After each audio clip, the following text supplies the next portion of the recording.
It's give me great and honor to introduce our session 2 keynote speaker, Dr. K. Vara Prasad sir, who has a passion for polymer science and a talent for teaching. Professor K. Vara Prasad sir has become a beloved personality in the scientific community known for his enthusiasm and expertise. Dr. K. Vara Prasad obtained PhD in Polymer Science and Technology from Sri Krishnadevaraya University.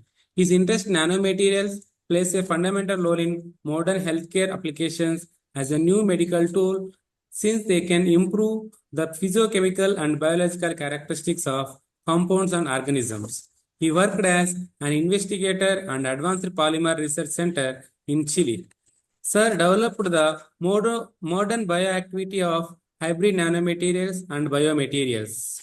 Sir has developed the modern bioactivity of hybrid nanomaterials and biomaterials. He was published over 121 articles and has H-index and more than 5,300 citations, also received 10 research grants. His object is to translate primary nano and polymer technology research result for the next generation of biomedical applications. He received 3 international postdoctoral fellowships and at Creighton University, USA, Shanwi University of Technology, South Africa, and University at the Conception, Chile. His name has been listed in the top 2% of scientists in the recent survey conducted by Stanford University to recognize. We welcome you, sir, and I request you to take over the session, sir. Yeah, thank you. Thank you for your nice introduction about me. Now I can going to share my screen. Let me, yep. Yeah, first of all, good evening for everyone. And also thanks for once again for organizing committee of this event.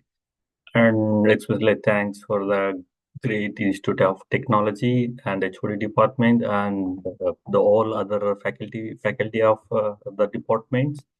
And especially I thanks my childhood friend, Dr. S. Swami. And I told already, right? We have continued so many years our journey from first standard to up to now. I hopefully in future also we work very good in medical field. Yeah, today I would like to start about like new innovative hybrid nanomaterials for advanced wound healing applications. Remember here we are not I'm not going to be explain all those things. Just I'm going to be explain how we can use novel material for wound infection wound dressing applications. Yeah, just 1 minute. It's not moving. Yep. Yeah, it's moving now. Yeah. Already in the last section also I explained about myself, like little things like I did my master's and PhD in Sri Krishnadevaraya University. In the time we learned a lot of about the polymers, how these polymers can useful in so many applications like automobile industries, like biomedical industries, like various other applications. You know that polymers are associated with the different fields, right? That's why we also collaborated with a lot of people, especially we collaborated with biomedical people. In the biomedical, I already explained that why polymers are using in the biomedical applications. You know that polymers are improve the cell viability of the hybrid nanomaterials, and also they can decrease the cost of the materials. And also we can optimize the stimuli responsive property of various biomaterials. And overall, wherever we prepare that biomaterial, the cost going to be going to be very less. That's why a lot of people interested to use these biomaterials in specific applications. Like a lot of people they use polymers in automobile industries, right? And not only like that, a lot of people use the polymers to make the currencies. And nowadays they came like a lot of antibacterial materials to coat on the airplanes like so many like antibacterial drugs. Everything will became nowadays. This one can while doing this kind of thing, they use the polymers and stabilize it with the nanoparticle. They coat with all over the places. Today, I'm going to be explain more about bioactive hybrid nanohydrogels. In my laboratory, we work morely to different kind of biomaterials. Especially, we work on largely in hydrogels, and also we work on scaffolders, and also we work biofilms. But compared to these, we use temperature sensitive gels, hydrogels, and gorges for especially for the wound dressing application. What kind of wound dressing applications we work? We work mostly like infection wound dressing applications, especially on the chronic wound applications. We not work on acute wound. Maybe I can explain what is the difference between the wounds like that. And also we work morely like multi-resistant bacteria, cancer-related work. But in the wound dressings, we use control the pathogens largely. And now come for the introduction about skin.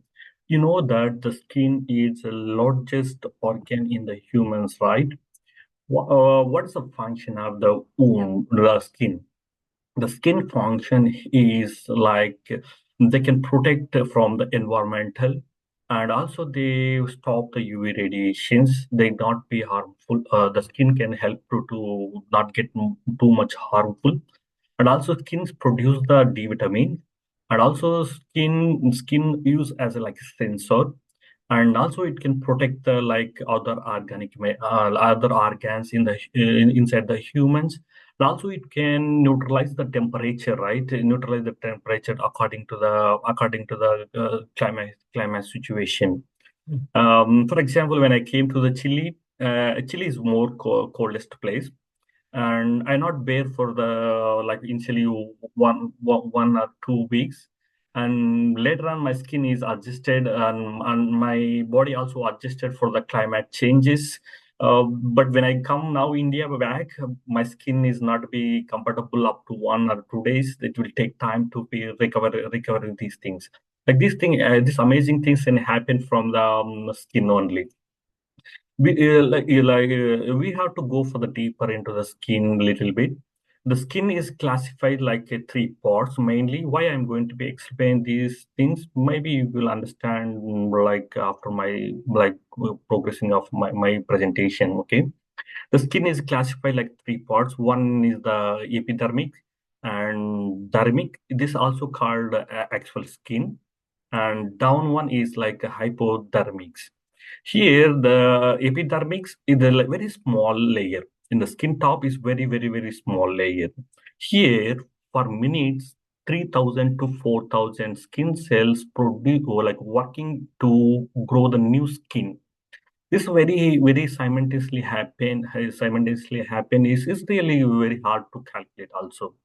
It's a thermic place. Like we can see here, in thermic place, a lot of blood vessels will be there, like air routers will there, and also glands, and also like a different kind of no, sorry, they also will be there fibroblastrin, and they can produce the collagen. Like a lot of functions also will be occur in this area.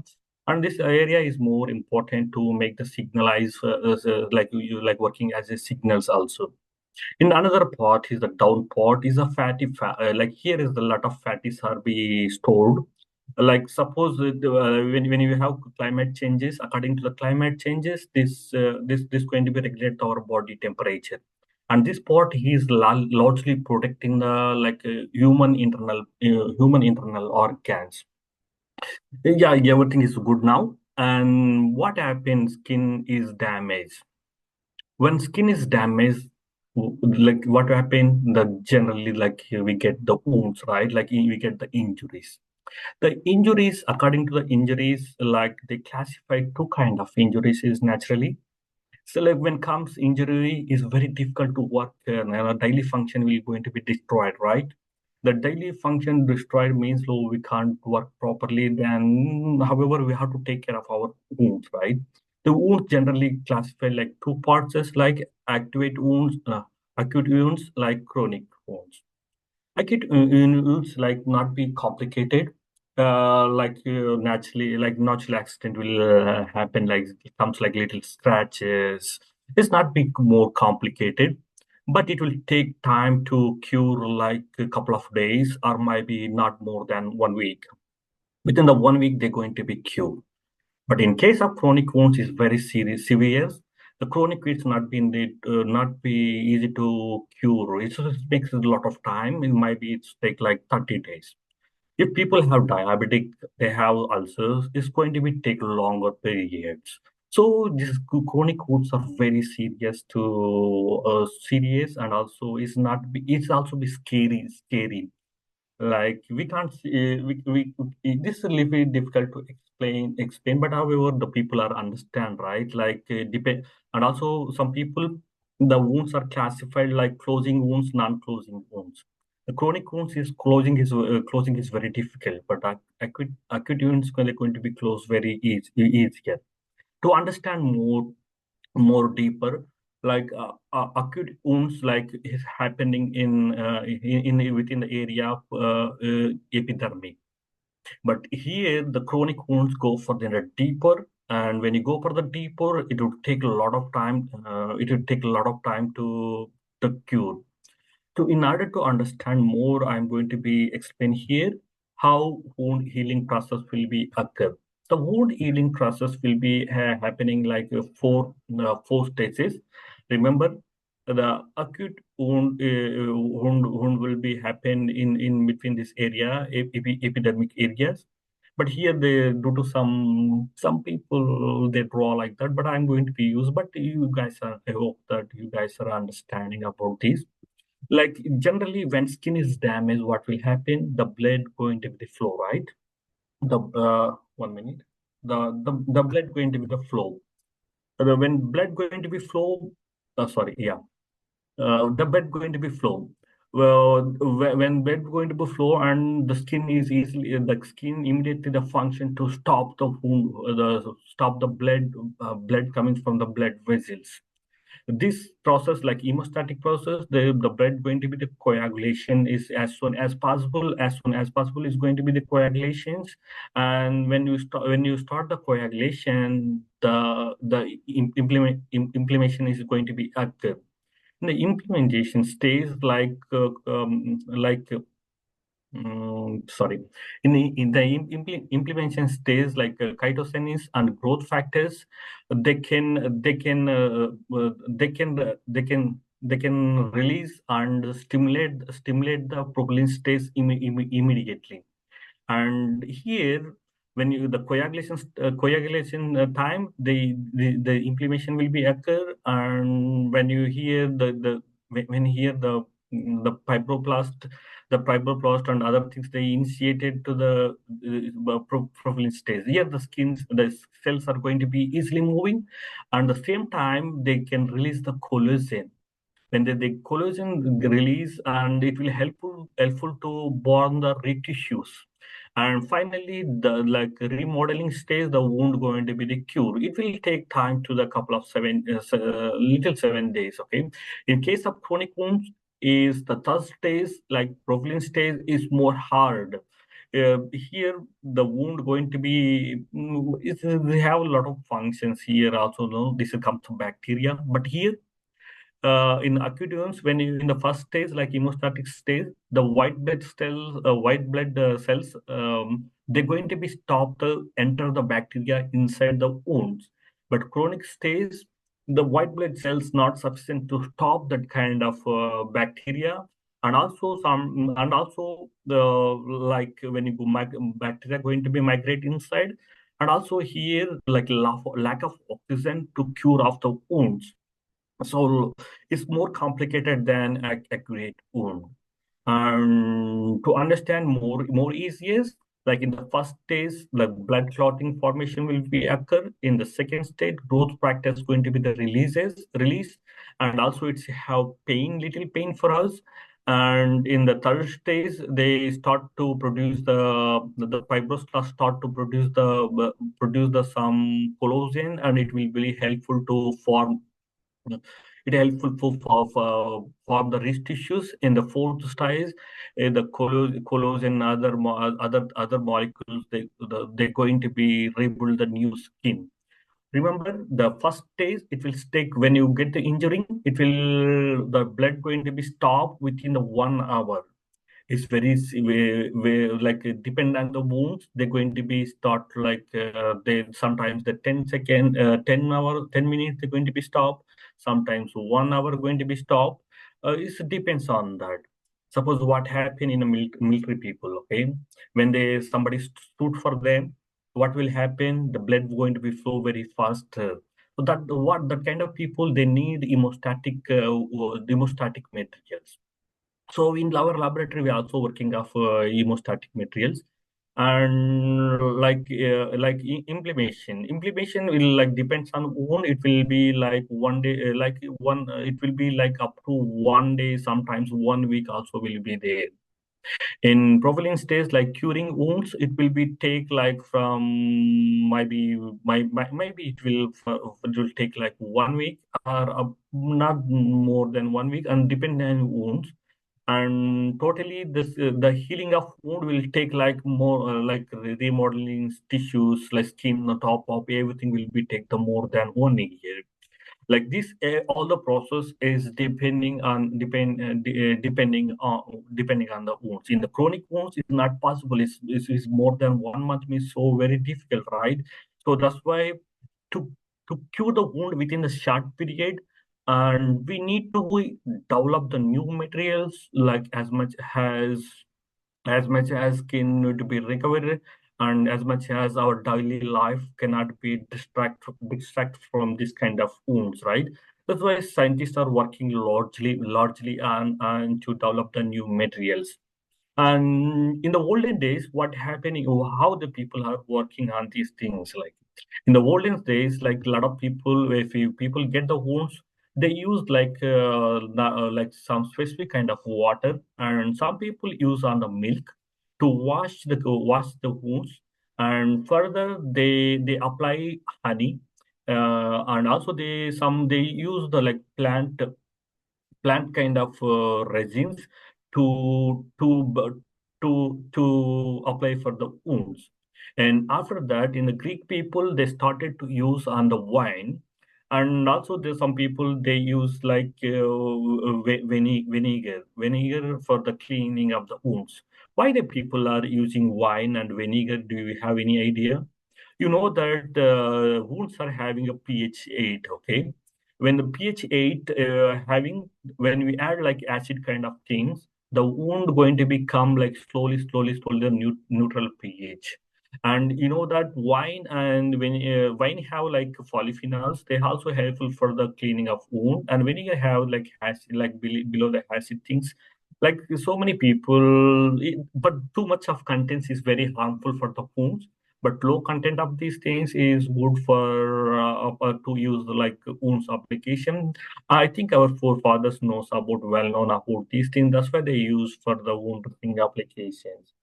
In the 19th centuries, the people also use like traditional wounds. If we go for some museums, like old museums, we can able to see these kind of things. I visited like UK, I visited like Germany. In the museums, I saw this kind of wound materials like they use in the olden days. And recently, the people are updated from the old method to new methods. And nowadays, they're using like electrospinning methods. They use the 3D printing method to create the wound dressing material like immediately at the same time, and they use applicable for the wounds. Why 3D printing going to be used for the wound dressing applications? Generally, you know, the wounds are like different shape, right? Like depending of accidents, depending of death, the wounds going to be different stages. Like when you have wound like surgery when you make surgery, and if it takes a bandages, can't apply the bandages in this area because the wound shape is irregular, right? What we have to do this kind of irregular wounds we have to apply no, we have to take some bandage, we have to tie this, like take a lot of process and also complicated. So sometimes like nowadays they came the 3D printing things, this just scan these wounds and they apply the biomaterial ink to the for the wound. They just scan and they print on directly to the wounds without any complications. And after that, they tie for the band, tie for the bandages to avoid the wounding cost and other things. That's why the people are using 3D printing in the wound dressing applications. And in coming to the India, and in our India also, we in the lot in Ayurveda and the people they say is in the olden days, they use largely in India also they use honey to cure the wound closing. They helpful for the wound healing.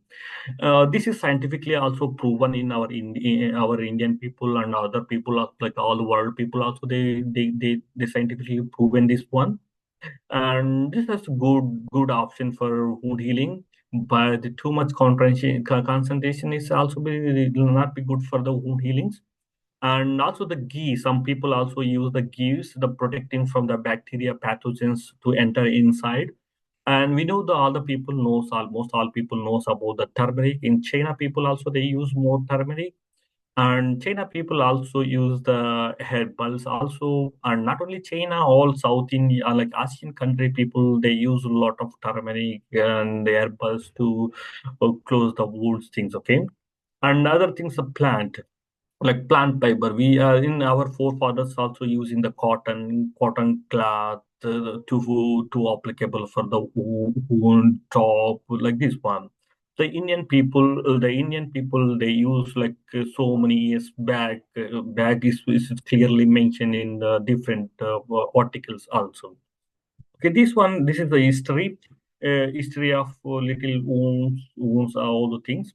And what kind of in the wound dressing nowadays they came like new advanced, right? That's why the people are they started to use different kind of polymers to make some substances or breaking up 3D printing biomaterials, so like this kind of things to they can apply in the different kind of wounds. A lot of people they use for they take the chronic wounds is more serious, right? Like to cure the chronic wounds, they use like natural and synthetic polymers. And he come from first we can speak about natural polymers. In natural polymers like alginate, chitosan, gelatin, collagen, hyaluronic acid, skill like proloxamol, like other synthetic polymer, proloxamol, the kind of things also used. And natural polymers here, when you go for the alginate, chitosan, gelatin is not too much costly.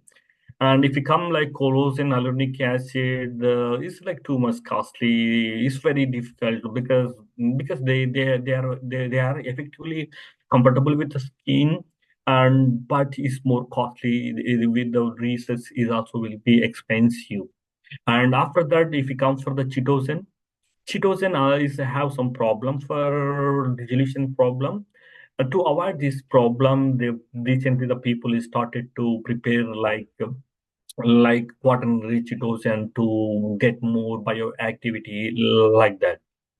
And that's why a lot of people, when you see there's a lot of people, they work on like alginate, chitosan, gelatin. The people they continuously use these three materials to wound application, and collagen will helpful for the wound growing, right.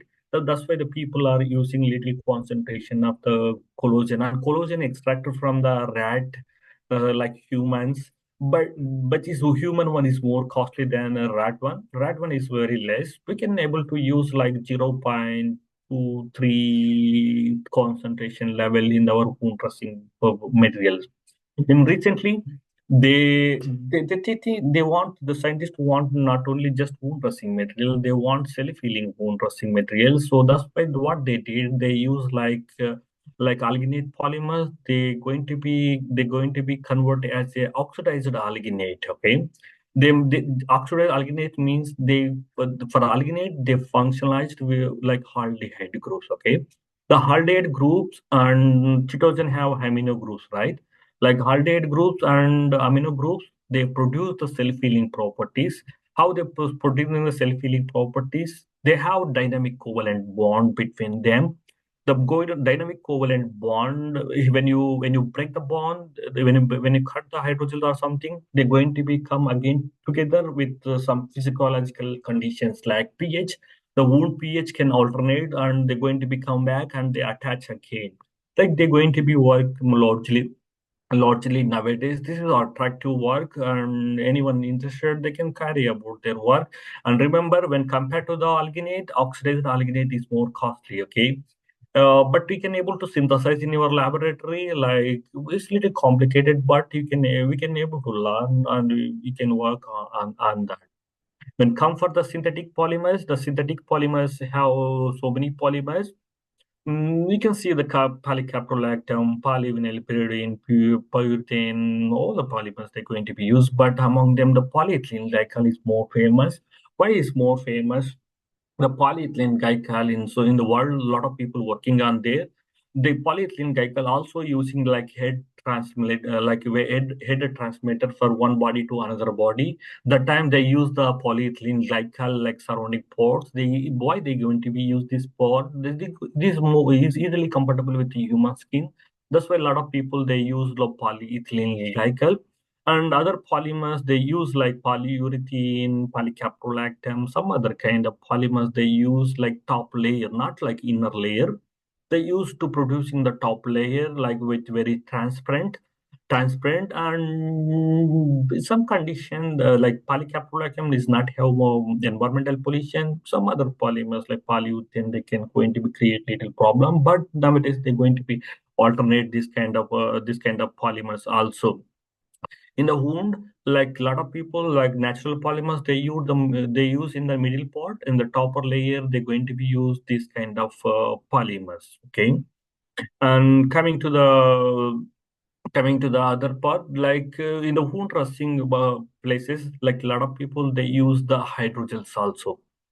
You know the hydrogels. I think everyone knows hydro means they like water, right? The Greek word is came from the Greek word. Like hydrogels, they can uptake, they hold the water, and which is the semi-solid materials. This can prepared from the natural and synthetic polymers in presence of different cross-linkers, and by applying of light or temperature or pH, they're going to become. And also recently they use self-healing cross-linking materials to form the hydrogels. Okay, and based on physical mechanism, the hydrogels are they classify like two parts, like physical cross-linking hydrogels and chemical cross-linking hydrogels. When come for the physical cross-linking hydrogels, we work largely on temperature-sensitive gels and ionic interaction gels. We also work on hydrogen bonding hydrogels, and other hydrogels we not work much here. Um, and in chemical cross-linking, almost we work all hydrogels. Largely we work like grafting, chemical cross-linking, radication grafting, and radical polymerizations. We not work condensation reactions, but we done some polymers when we are in my master times. Like we done some practicals related to that one. And almost like based on physical properties, hydrogels are classified like solid hydrogels and mucoadhesive hydrogels. This also called like bioadhesive hydrogels. And also we work largely on liquid based hydrogels. Almost all I work all kind of hydrogels, and also I wrote a good article and it is cited highly, and a lot of people are interested to read this kind of articles. In these hydrogels, we clearly explain the mechanisms and how we identify gel and hydrogels. What is the difference between the gel and hydrogels? Something like that. And also, we explain clearly about the solid hydrogels, mucohydrogels, liquid hydrogels differentiations to understand for the people. what is the benefits of hydrogels to use in the wound care applications? Okay, in the olden days, we already discussed, like in the olden days, they use just kind of bandages. Some people they use like honey coated, all those things. Okay, but when you have wound, when we get a wound, there is some wet condition should be there. Okay, if you have one wet condition, the cells going to be move easily, and oxygen translation will also will occur. So then the wound going to be get very faster. Okay, that's why the hydrogel started to use to the wound rushing applications like mature retention applications. This is more important for the wound healing. And the people, a lot of people, they think that the hydrogels are more like biocompatible, and a lot of people proven that, and we also proven in our laboratory, and also find relief. Like the hydrogels can easily we can able to remove from the wound top. Okay, if you have some band-aids or stickers, it's complicated to remove from the top of top from the wounds. That's why some people they apply for the hydrogels. In the olden days, a lot of people they use aloe vera. In Chile also they use aloe vera, and Chile people also use some kind of fish, like the fish skin. They take like salmon fish is famous in Chile. They remove the salmon like top of skin layer. That layer they're going to be put on the wounds, like on chronic wounds. They put the bandages, and they will prove for the wound healing. In the Mexican people recently they proved these kind of studies, and they succeed their in laboratory. And another thing, the gas permeability is more important, like oxygen travel from one place to another place. Not too much oxygen, okay? It's like around like I'm not sure, like 40. The value I forget that value. That for the more than 40 is not be suitable for that. That's why we have to calculate when you prepare the wound dressing or hydrogels. We have to calculate how much oxygen going to be the release the materials, something like that. Okay, and easy to applications like flexible materials, so we can easily applicable, and also we can add like antibacterial related things like chitosan have antibacterial. That kind of things also we can able to use, and we guys everyone knows about this polymers can deliver the drugs very controlled manner, right? So we can use longer term this kind of materials, and overall this can enhance the healing like the tissue regeneration. That's why a lot of people interested on hydrogels. And in our laboratory, if we come for our laboratory, already I explained about this work in the last presentation. But once I explain, I'm going to be explain now. I'm going to be explain little deeper why we prepared these bandages to in our laboratory. These are secondary bandages, not for primary bandages. And why we prepared these bandages, the bacteria cannot be transmitted from outside to the inside of the wounds. If you go hospitalized places, the hospitals they contaminated with a lot of bacteria. That's why they clean all the time. And even though sometimes the bacteria easily attack the wound healing people, this kind of bandages they protect from the wound. And also these bandages we can also use for the primary wound healing. And we tested this one in the primary wound healing in our lab, not our laboratory, my collaborator laboratory. Um, we prepared like cerium oxide, curcumin, alginate, cellulose bandages, and also we replaced the AgCl also. We prepare AgCl, curcumin, alginate, cellulose bandages. We also added some growth factor inside the bandages to grow the skin very faster. Okay, this one we tested on the rat model. Here, I'm here. We work on chronic wounds. Okay, we took the some rats and we did the chronic wounds like 1 centimeters, and after that we injected some infection bacteria like pathogens. When after pathogens we left for the 2 days, and the third day we applied our bandages at the top to cover on the rat. And after 15 days we got like wound healing. The wound is healed. And here we proven two kind of materials. We use like say, AgCl and curcumin AgCl alginate band is one, and we added some growth factors here. When compared to the pure AgCl, when we prepared this wound bandages like scaffoldals, they cure very faster in 15 days, not be 13 days. 13 days is very long, right? The 13 days going to cure wounds, it will cure in the within the 15 days. And here, when compared to the silver chloride and curcumin loaded one, is started to cure very fast. This is we feel very good, and we feel very happy on this work. And we got nearly according to the Indian currency, we got nearly 2 crores of funding to implement this research. And my university is so happy on this kind of results. And another work we done and still it is progressing in our laboratory. And we prepare like temperature sensitive hydrogels for applying for the wound dressing applications. This temperature sensitive hydrogels in the room temperature is a liquid. In body temperature, it became a gel, like this form, and they started to release the drugs like slow manners. Like we can able to use bandage. Without bandage, also it would be stable on the top of the wound. And to prepare this hydrogels, little complicated, but we achieved this one. And these hydrogels have a lot of compounds. Like first, we took like only polaxamer, like polaxamer polymer is like, and these polymers, like we took like various concentrations and in the 100 ml of water and 20% of hydrogels, it became a gel at 32 degrees. Okay, and we prove in the manually, and also we prove on the reality meter. Manually, how we prove? Just we took the gel and we placed. I think here this one is this one. Maybe I can. I don't know how minimize this one. I think this is okay. Yeah. Here the hydrogels are there. What is this again? Yeah, this is the hydrogels are there.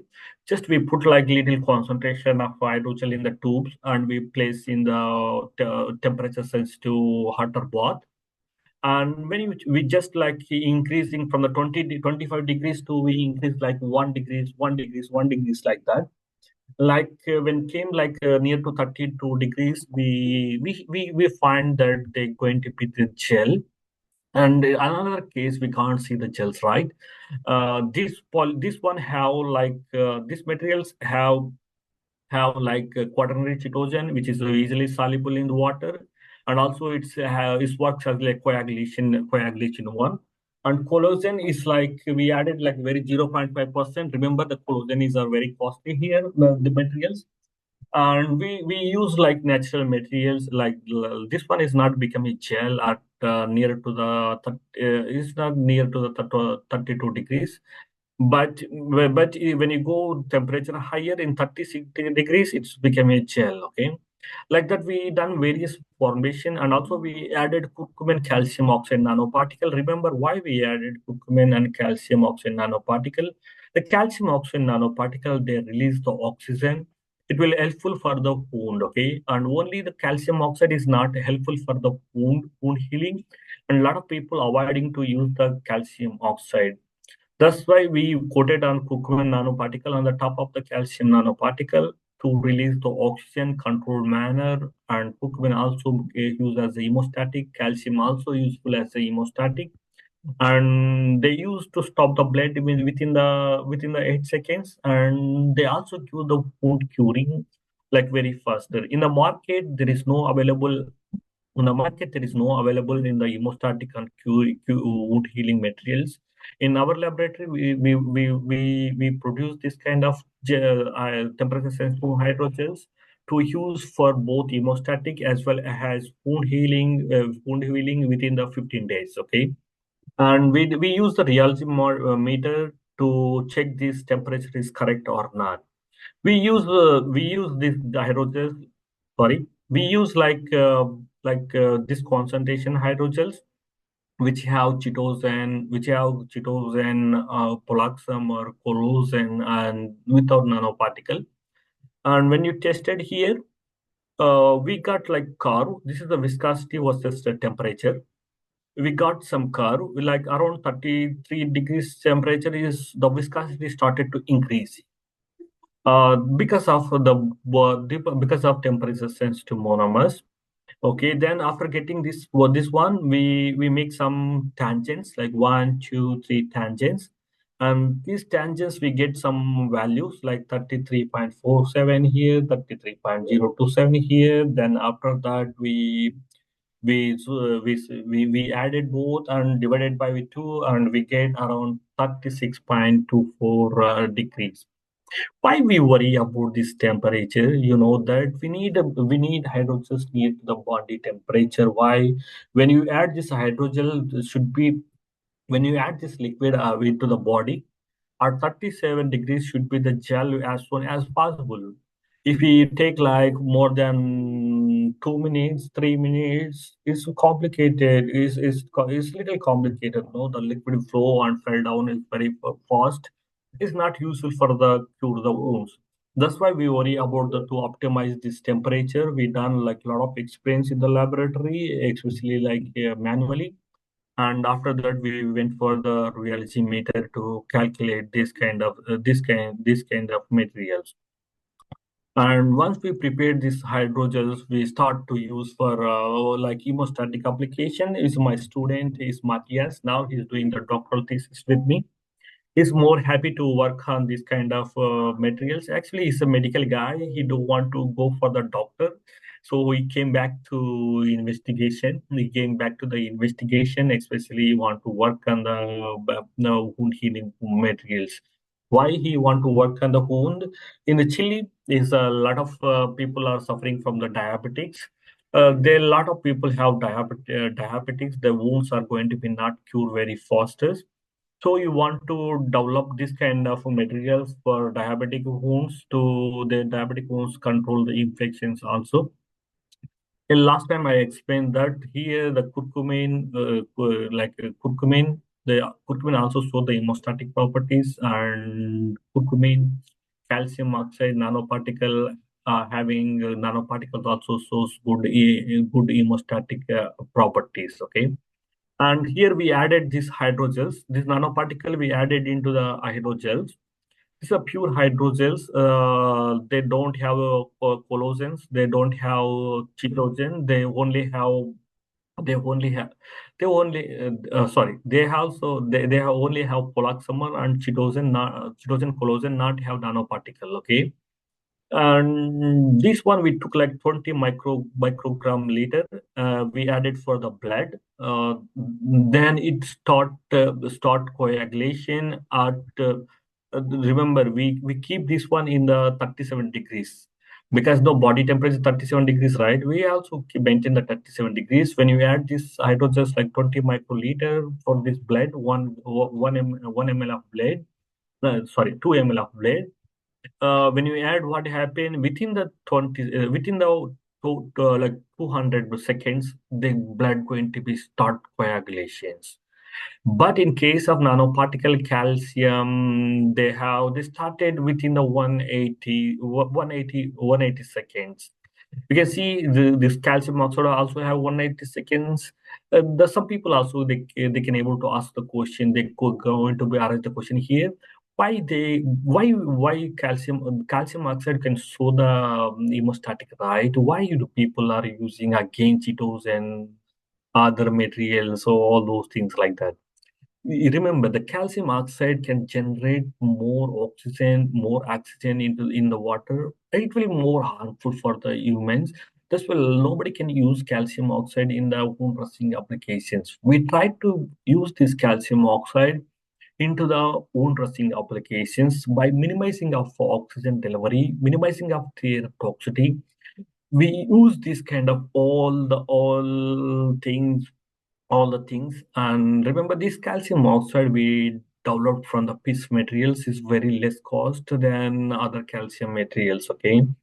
And here, why pure one also shows hemostatic, right? Why you are going to be use this one like that? Here, 𝐀𝐳 is helpful for the stopping of hemostatic. It's not be more faster, okay? And if you use more concentration level, it might be it will stop within the 10 seconds, 20 seconds.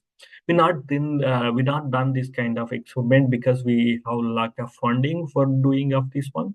So we done only the two formulations. And I hopefully if we get fundings, we're going to be work on prove on prove on 10 minutes, like 20 minutes, maybe within no, sorry, not 20 minutes, within the 10 seconds, 5 seconds, we're going to be stop the blood as soon as possible, and we can going to be used in wound dressing applications. And we done only hemostatic purpose. We not done on the rat models. We want to prove on the rat model by tile, like rat tile model. We're going to be using soon. And another work we done by my student, one of the like BSc student. He done also one kind of biodegradable antibacterial film. Here, how you prepare this material? You prepare from the natural materials. Okay, in Chile we have one kind of plant. This plant they called barba de vieja fibers, but in English they called Spanish spruce. Some people says like human bed. These fibers we obtained, we treated with the sodium hydroxide to eliminate leaking kind of things. Then we applied the calcium alginate in presence of calcium chloride, and we form like a film. This film is so good. It's biodegradable also. And here we use the silver. We load the silvers, and we use the mint leaves by mint leaves to reduction of these nanoparticles. Then further, they're going to be used for antimicrobial application. Actually, we added when we added like silver, it's become little hard. So we feel that silver is not good for these applications, because we need flexible film. We don't want to be very hard one, right? So we in the future we would like to replace this one. Now he joined in the master with my presence. Maybe in the future we're going to be avoid to use the silver. We're going to be use the natural materials to use for antimicrobial applications. Okay, and these materials, sorry, yeah, these materials, why is came? Okay, it's not problem. Yeah. This kind of materials also is we tested like swelling properties, and also we tested like weight loss method. And especially here we use various concentrations sodium hydroxide to eliminate the lignin materials. Okay, here we can see this 0.5, 1.5 significance. We use that sodium hydroxide to wash that kind of fibers. Here, remember that when you add the alginate, like when you increase the sodium washing percentages, that kind of material functionalizes with alginate very highly. That's why we got high swelling capacity. At the same time, they also attract the higher amount of silver. That's why we got more swelling capacity here. When come to after that, the films we dried, and again we done their swelling capacities, and we can see the swelling capacity we done up to like more than 16 days, and like up to like 8 days they have good swelling capacity. After that, the swelling capacity is decreased. Then why we thought that why the swelling capacity is decreased, they started to degrade. The degradation we also calculated in different intervals. We can see like almost like 16 days, the hydrogels have 50%, like less alginate functionalized hydrogels have almost 50% of weight loss. These hydrogels are good for environmental pollution, reduce the environmental pollution. I hope this is going to be more useful to use in the future. But remember, I not recommend of silver. maybe instead of silver, maybe we can able to use another material. Silver also is not bad. Why I'm saying this makes a little brittle of the brittle of the films. Maybe if you use less concentration, maybe it's okay. I think it's suitable for to use for the only applications. We not done any rat models or anything by because of lack of fundings. Maybe the my students is applied for the fellowship. If he got, he going to be taught on the using these materials on the rat model without the silver one. Okay, we done antibacterial activity. We done also cytotoxicity test, not for the silver loaded materials. We tested on only for the pure patches. Okay, and they shows no less they not show the cytotoxicity. Remember these fibers in Chile they use for the air filtration. A lot of people use for the air filtrations. That's what they use like in more places. This one. Mm. Where we also compare this material like we tested like wound dressing materials. We also do compare with the standard drugs.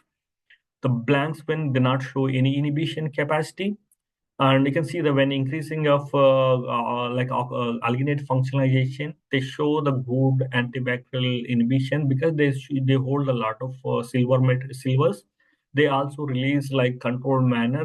That's why they have good inhibition capacity. Like that, we also prepared another temperature sensitive hydrogels in our laboratory. This is way I prepared in 2017. We got one projects. We developed the calcium jet nanoparticle. These hydrogels we use for solar protection purpose. And we can see here, after preparation of the nanomaterials, we added in the temperature sensitive hydrogels. We can see they not came down. Is around 37 degrees, they become a gel. And we use like two different kind of temperature sensitive monomers like polaxamer and polaxamer 188.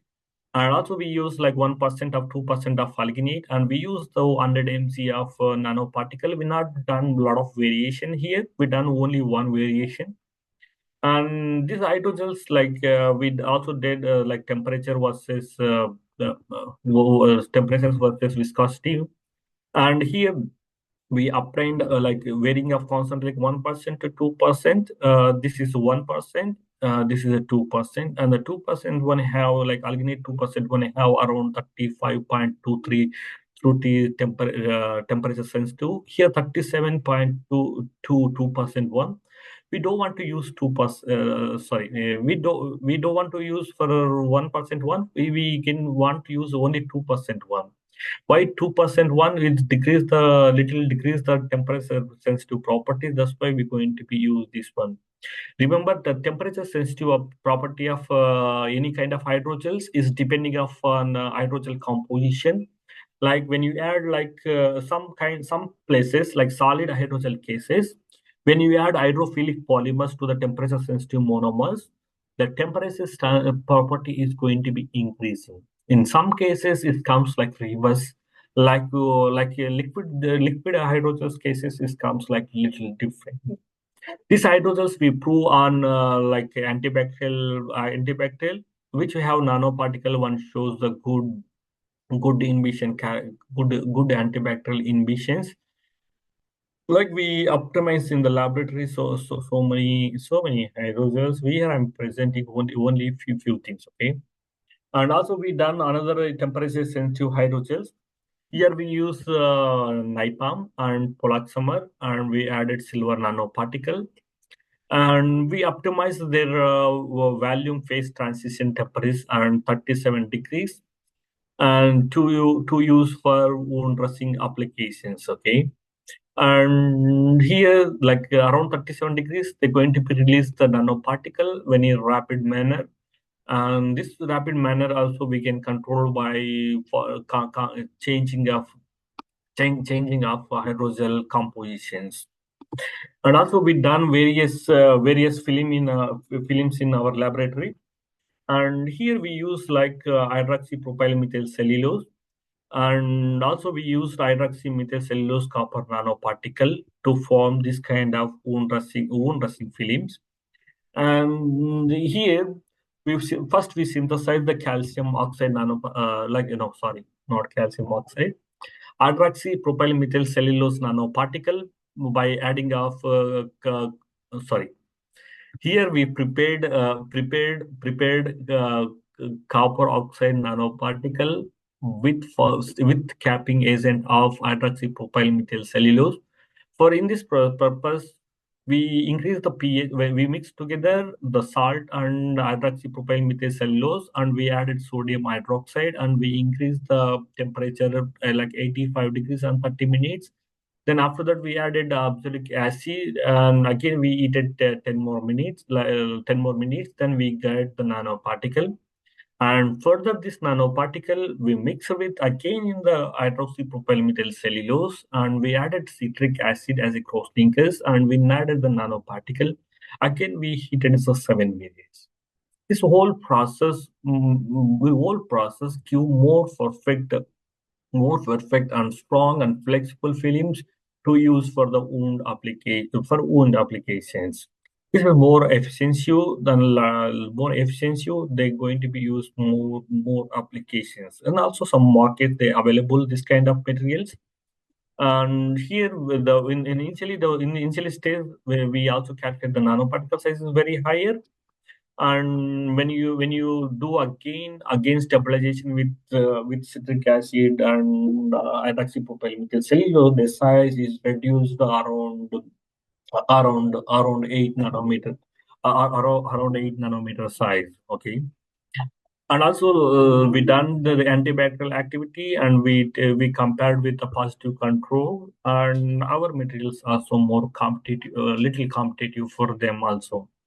This shows good inhibition capacity and the wound on the bacteria. Okay? And similar manner, we also use we also use chitosan to supply the copper nanoparticles, like same process and the same process. But in the second process, we use chitosan with poloxamer also. To then further we make the blends. The blends again we pour in the petri dish to obtain the antibacterial films, and here the nanoparticle size reduced again is 8 nanometer centimeters, like 5 to 8. We got like 5 to 8 nanometer size, and they also shows high antibacterial capacity, but we not proved any human and rat models things like that. We made the various formulation in our laboratory, and we not only wound dressings, we also work like water purification method. And actually one time I visited for the beaches in Chile, then I found this alga, and I feel when I check this alga, it's very stronger, like elastic. But when you take outside, like if you observe like 2 3 4 minutes, like 5 minutes, if you keep outside, it releases a lot of gel. Then I thought that this is what's good for making hydrogens. Then immediately I took the hydrogens, I wrote the funding, so I got the funding from the Chilean government. So I started the work to extract from this. We extracted alginate, then we formulated a hydrogel. These hydrogels have less content of acrylamide. Generally, alginate acrylamide hydrogels is toxic for using for human applications, and also for they're not suggested to use in agriculture application.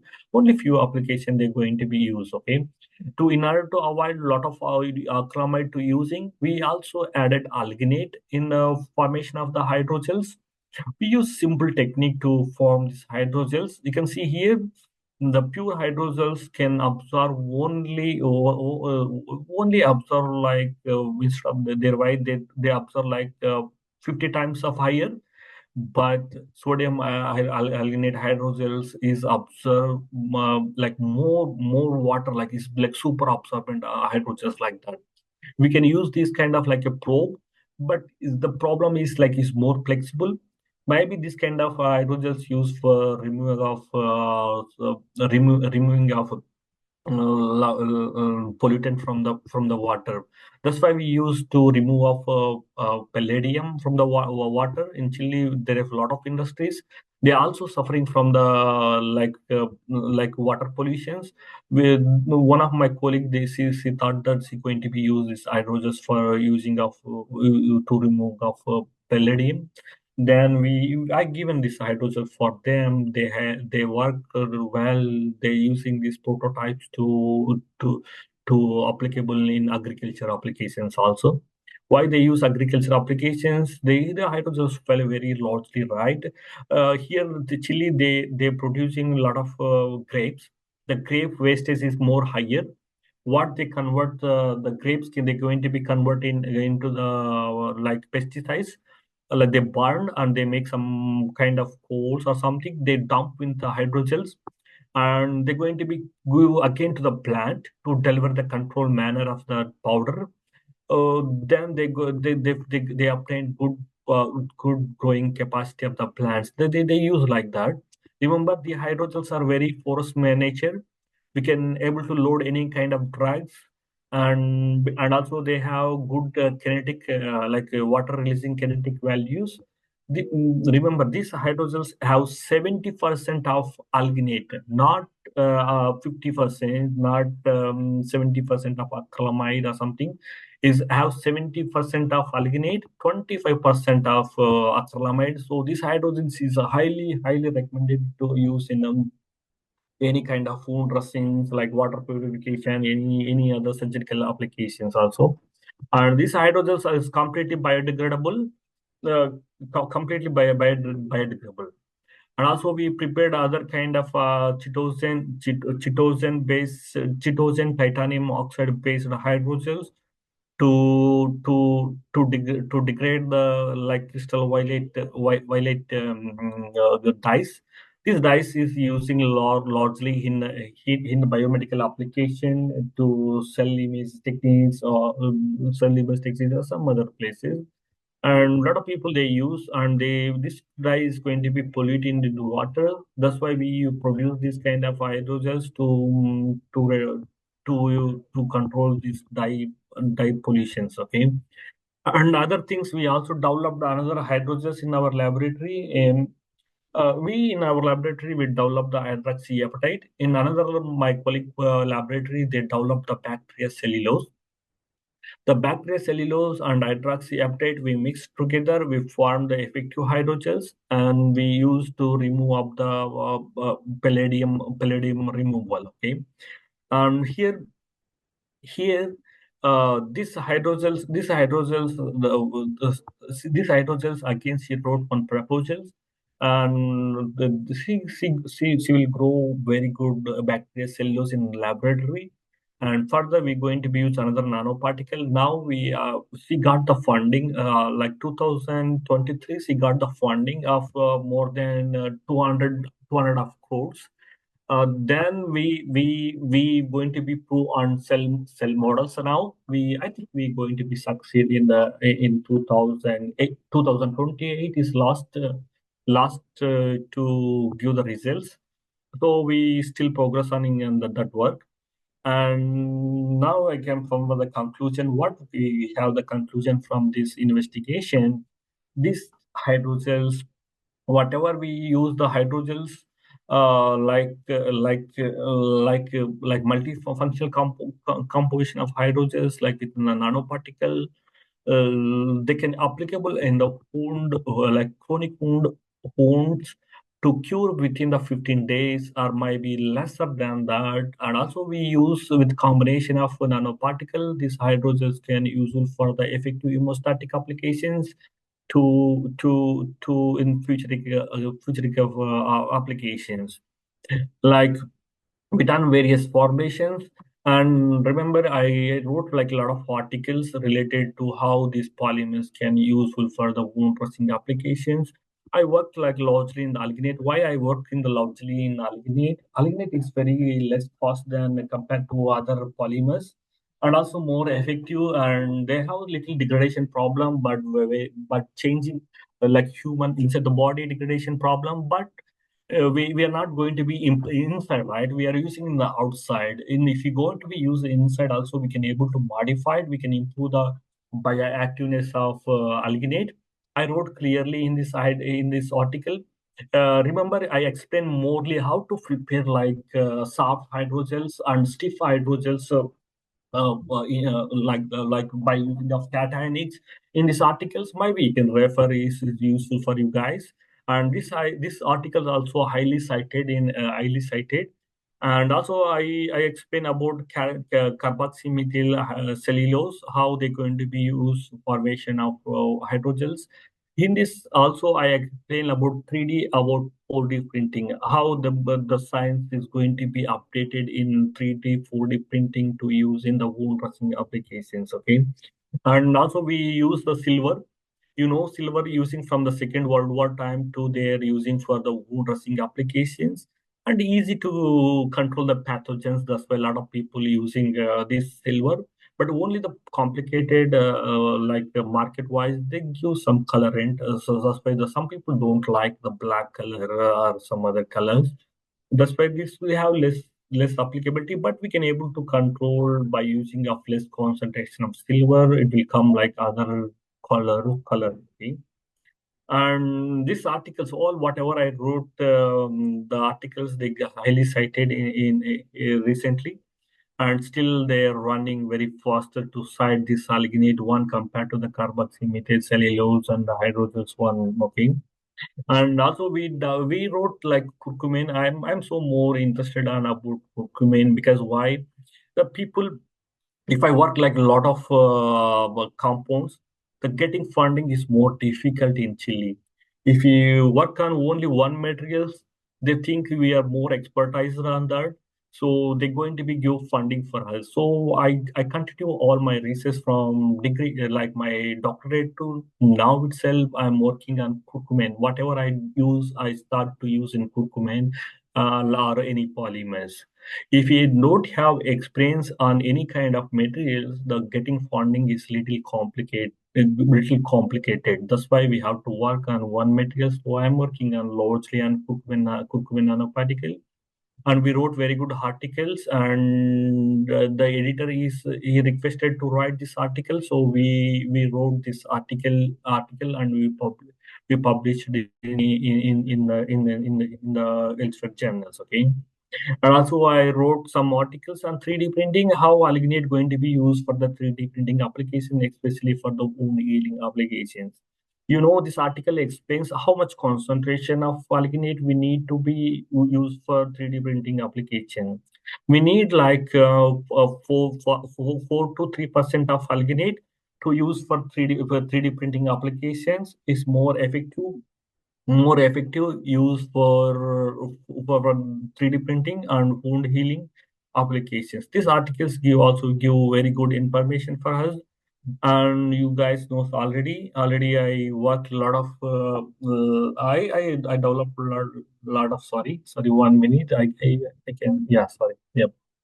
We also developed a lot of books, and I think already I explained each books, like no, this is antibiotics related, how antibiotics can useful in healthcare applications, and polymers how helpful for like autoimmune diseases, like making vaccines.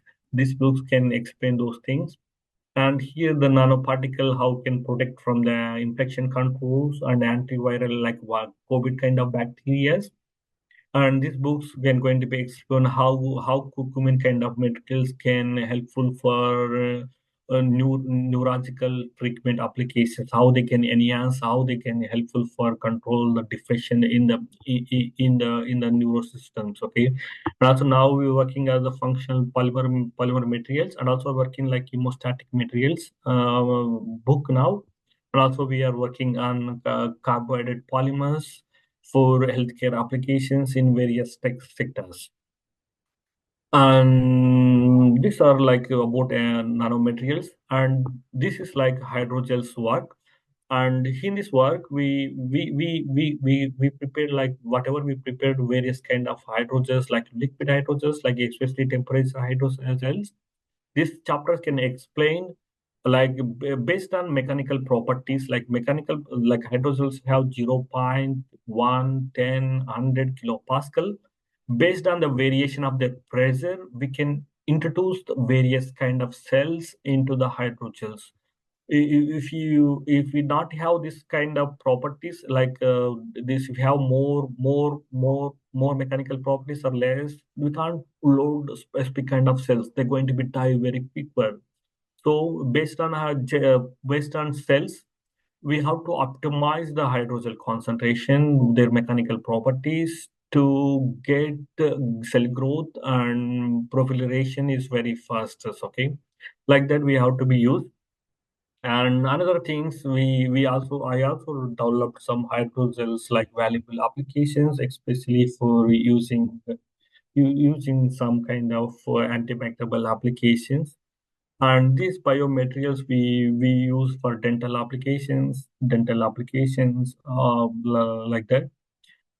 Yeah, like overall, my present and future goal is I would like to use more salt and more inorganic salts and natural polymeric materials.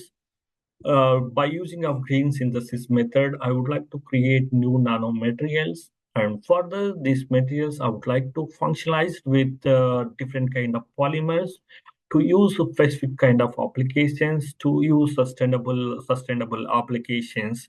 And I hope these works can create good knowledge for the students, not for especially for the students. The if students learn from us means they create really wonders. We have to give good knowledge for the students.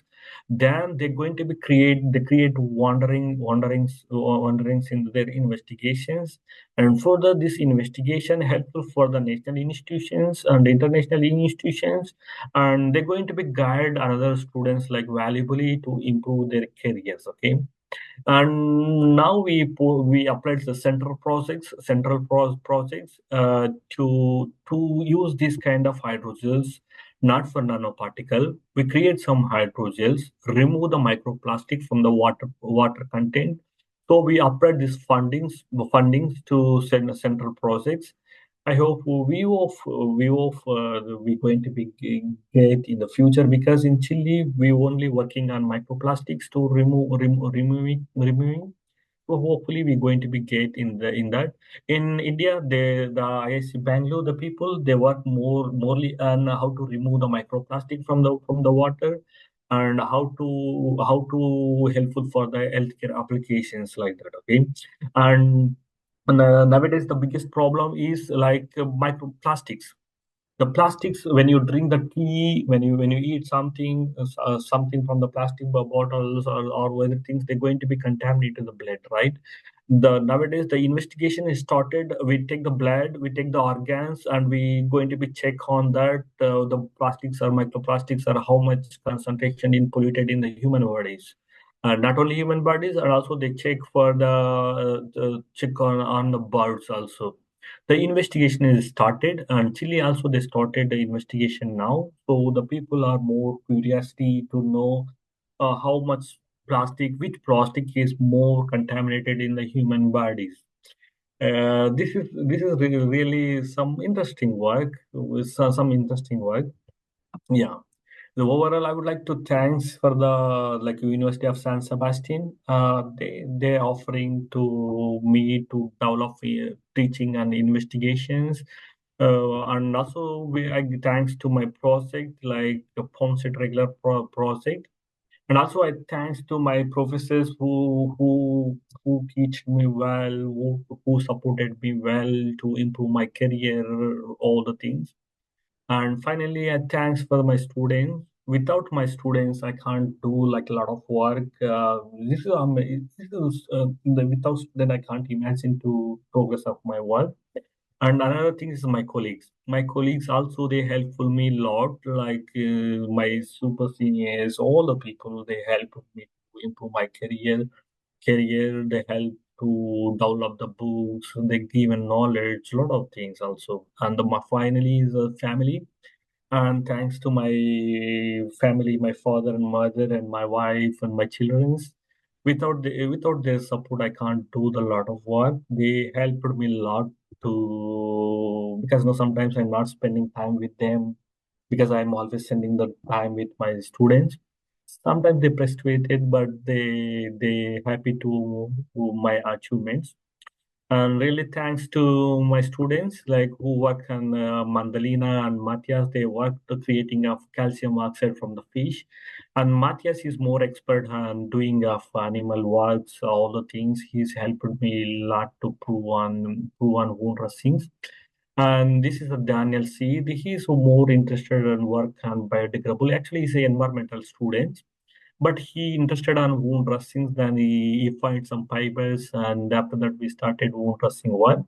This is Rodrigo. Is my technician and also my student. He's going to do the PhD now in Australia. He's so good guy. And this guy is Daniel Cole. This is also the BSc students. These three people are BSc students, and he's a medical guy. He's a civil engineering. This guy is an environmental guy. This guy is a biotechnology guy. This is also like environmental pollution guy. I'm the polymer guy. We are various fields, but we together and we creating good work in University of San Sebastian.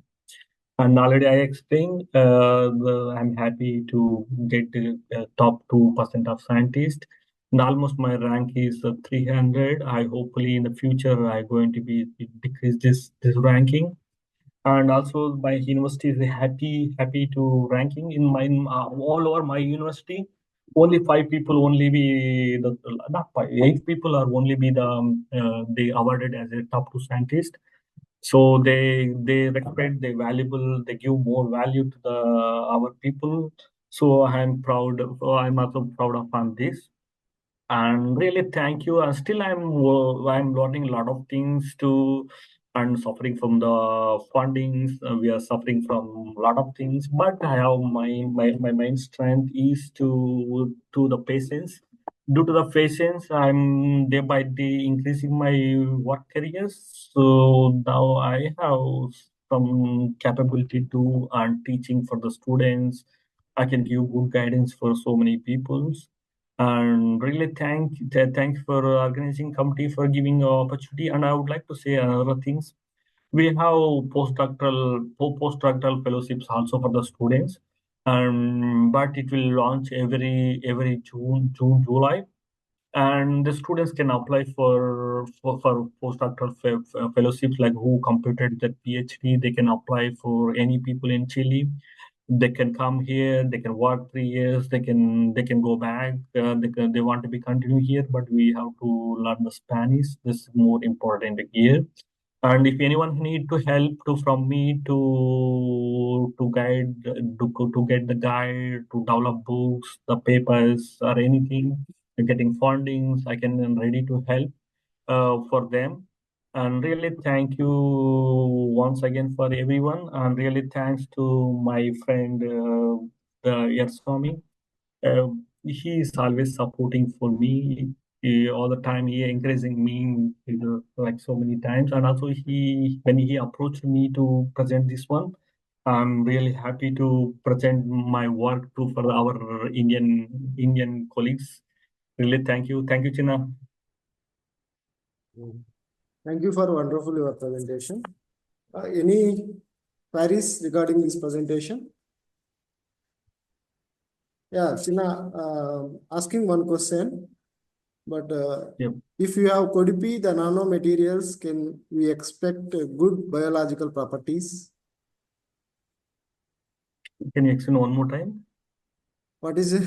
The If nano, what? we CODP, CODOPE, the nanomaterials, can we expect good biological properties? I think No. co-doping, I think. CO-doping, Co-doping, sorry. yeah, co-doping. Co-doping. Co-doping of nanomaterial can be expected good biological property. Yes, we can expect the good biological properties. Remember, co-doping, like which polymers? Like suppose for co-doping, I choose for the curcumin. Okay, if you choose like alginate, if you choose like chitosan, is co-doping is good. And also if you could choose the metal co-doping, we have to choose like one is the highest costly one is the lowest costly one. Okay, based on that you have to choose, you have to formulate. Suppose my suggestion is don't prepare any code doping very fast. Okay, you have to think about cost wise. You have to think wise, like which application we're going to be used. And suppose sometimes some nanoparticle they generate the more active radicals. Some nanoparticle like titanium kind of nanoparticle is more costly, but they continuously generate, but they can use longer term. In the airports, a lot of people they use this kind of nanoparticle coat on surface of the flights. Okay, for if you biological properties is depending on the concentration of the nanoparticle, which composition we use, like is happening. Like finally, my suggestion code doping it works, but choose the materials, okay, the properly. Yeah. Now, vote of thanks to Dr. Vara Prasad. I take it the pleasure to express your sincere gratitude to Dr. Vara Prasad for sharing your experiences on sensitive nano hydrogels for wound dressing. Your inspitable presentation and knowledge is truly inspiring. Your contribution to our program has been invaluable. Thank you once again. Thank you, sir. 1 minute. Yeah, 1 minute. I will answer one more question. Sorry, please. Okay, yeah. Actually, we not done like sensor works. Okay, we not done any sensor works, but I done some work in energy field. Okay, in biomedical field, I'm not done. But one of our Indian student approached me to do the postdoctoral fellowship. He want to work on, he is expertise in the sensor application. Okay, we going to be develop now like pH sensing applications to use in wound dressing applications. Suppose like wound have pH 8, right? When you come back to the wound 7 pH, we have to recognize how we can recognize the variation of pH we have to be identified. So we would like to use these sensing applications in wound dressing applications in the future. Okay. Yeah. Thank you, Chinna. Thank you for your once again. Okay. Now I can. Thank you for your wonderful presentation. Say bye. Okay. Bye. Now, Chinna. vote of Bye. thanks to Dr. Vara Prasad. I take the pleasure to express our sincere gratitude to Dr. Vara Prasad for sharing your experiences on sensitive nano hydrogels for wound dressing. For inspitable presentation and knowledge is truly inspiring. Our contribution to our program has been invaluable. Thank you once again, sir. Thank you. Thank you, everyone. Myself, 𝐀𝐝𝐶, Assistant Professor in Physics from Gates Institute of Technology in Gutti. It's our great pleasure to introduce Dr. Ashok Matani, sir. He is a retired professor from the Department of Mechanical Engineering, Jalgaon. Sir obtained his doctorate in mechanical engineering and also pursued an MBA in marketing. Sir has a very profound experience of 33 years in industry, academia, administration, and research fields. He has delivered more than 126 expert lectures, various conferences, seminars organized in IITs, NITs, CGFIS, Institute of National Importance. Sir has played in total role as a reviewer of 17 international conferences organized at various reputed institutions listed in NIRF rankings, also reviewer of 18 journals like 3 Scopus UGC Care Index journals. Sir has published numerous papers in top-tier journals with more than 200 journals in various fields. A total of 30 book chapters published in both national and international editors. Sir has also presented more than 125 papers in seminars, conferences held at IITs, IIMS, NITS, CGFIS. This proves the remarkable productivity in published research papers which is a testament of dedications and expertise in academic community. Sir is a recipient of patent awarded by Government of Australia, Government of Germany, Government of UK, and also 6 patents from Indian Patent Office, pushing the boundaries of knowledge. an expert in delivering more than 126 lectures in various SSTPs, FDPs sponsored by AICT, UGC, ISTE, TEQIPs from Government of Maharashtra, Government of India schemes. Sir has also coordinated several training programs under TEQIPs, ICTE, ISTE, approved also an expertise in area like energy productivity environment, IoT applications and management. Sir has attained a Vidwan ID profile scope of 9.5 out of 10. We are indeed very fortunate to have a expertise eminent personality with various vast knowledge and experience. We welcome you, sir, and request you, sir, take over the session, sir. Thanks for kind introduction. Sir, you see, slides Thank you, are sir. now my topic for discussion today is advances in drug delivery systems, challenges, and future directions. Now, there are 4 drug delivery methods, and current research on drug delivery systems. Sir, excuse me, Yes, sir. it is coming now. Yes, sir. Please keep it on full screen, sir. 1 minute. Full screen, sir. This Please press F5 button, sir. no. Please I have press kept. F5 button. Now it is okay. No, sir. Previously, your button, sir. No.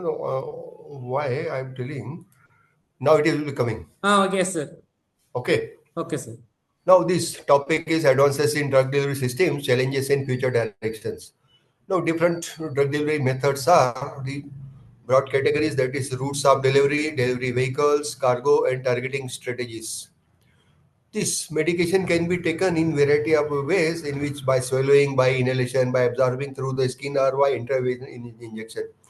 Because these are different 4 methods in which suppose these drugs are to be given to small children, then they will not be able to take that medicine. Hence we are giving either in liquid form, either in injection form, or through inhalation or swallowing, as per this convenience of students. Regarding adults, no problem in that. All 4 methods can be accepted and adjusted, but to children this is very difficult condition. Hence these are there are different 4 methods, and this is showing how this is there. I will come to in after moving some slides, and I will come back on this slide.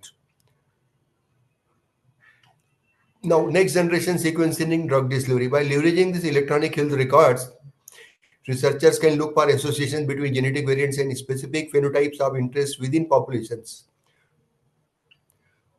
Now, advancements in drug delivery systems are formulated with improved properties such as smaller particle size, increased permeability, increased solubility, efficacy, specific site targeting, stability, toxicity, and sustained delivery. Now, slides are moving, sir, on your screens. Yes, sir. Moving, sir. Okay, thanks. Now, these drug delivery systems are engineered technologies for target delivery and controlled release of therapeutic agents. These drugs have long been used to improve health and extend the lives, because when we are taking drugs, when we are ill or sickness is there or some uncomfort situation is there, then we are taking drugs. And in some cases, these drugs are used to extend the lives, because those who are on this oxygen or ventilator, then these drugs are given to extend the life as far as possible. These biomedical engineers have now contributed substantially to understand the physiological barriers to efficient drug delivery, such as now. These several companies are using artificial intelligence and machine learning in drug discovery and development, including Exscientia, Atomwise, Pfizer, Sanofi, GSK, Bristol, Myers, Squibb, then Bayer, Recursion Pharmaceuticals, Insilico Medicine, Benevolent AI, Janssen, AstraZeneca, and Merck. 3 to 4 companies we are in India. These are even during means from childhood to till now, we have used medicines of these at least 4 companies, which are most popular in India. Some are means not in India, but they are working in developed countries. With many of these companies partnering with various AI startups to leverage their technology for drug design and target the identification. Now here we are finding this AI in drug delivery and medical devices also, in which these consequences of experimental variables are there. And these are different parameters are here problem solving. Then here this drug delivery in which data drug discovery, then clinical trials, data storage, and drug design and nano systems. And here disease progression in which personalized medication, image clustering, and systems analysis and medical equipments. All these are use AI in drug delivery and medical devices. Then side effects limit our ability to design optimal medication, because when we are taking any medicine or any drug, its side effects are bound to be there. These can be very light, very fair, or some can be very severe also, because side effects they might hamper or they might affect the working of kidneys, working of lungs, and working of other critical parts of our body. And that depends upon what type of medication we are using and what type of are in particular composition of these medicines.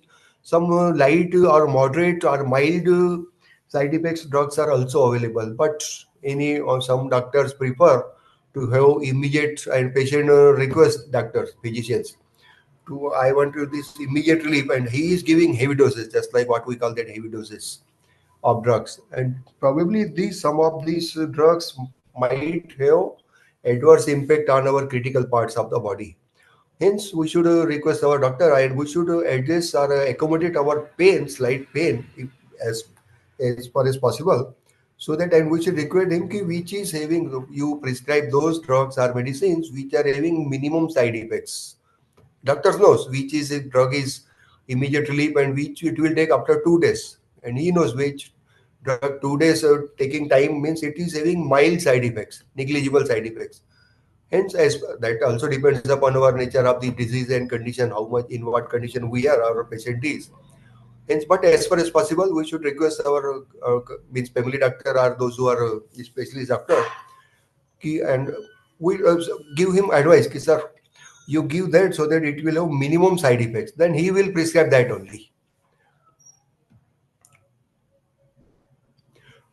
Then different technologies are NIB, BIB funded researchers developing for drug dealer. Means this is the official website of United States government, that is National Institute of Biomedical Imaging and Bioengineering, 6707 Democracy Building. That is address of that, and they are doing research on this. This organization, of course, this is the official website of United States of India. Just like we are having Ministry of Health Affairs in our government of India, the same is this is the official website of United States of America, and they are giving or they are doing the research work on this, and they are publishing that data on their website. This current research on drug delivery systems can be prescribed in 4 grad, that is routes of delivery, which I have taken. Then routes of delivery means medication can be taken in variety of ways, by swallowing, by this inhalation, or by absorption through skin. Each method has advantage and disadvantage. Improving current delivery methods or designing new ones can enhance the use of existing medication. These microneedle arrays are one example of new method to deliver medications through skin. Nowadays, these nanotechnology applications are coming. Microneedles are coming, in which even nowadays these stitches after surgery, doctors and surgeons they are using that stitches, which we don't want to open that our skin or our joints which they have given, and by automatically these polyester or these polymer based threads, these are automatically means vanishing after 10-15 days of stitches. Means these now, just like these are some of the examples. In these arrays, dozens of microscopic needles, each far thinner than the strand of hair, can be fabricated to contain the medicine. These needles are so small that if they penetrate the skin, they don't reach the nerves in the skin, they're delivering medications painlessly. These patches are easy to use and do not require any refrigeration or special disposal methods, because some medicines they require special refrigeration or cold comfort or cryogenic or some controlled temperature. And consider in central part of India we are having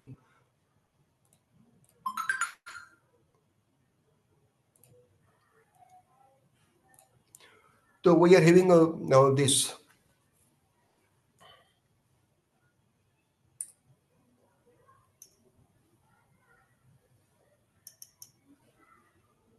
1 minute, I'm coming.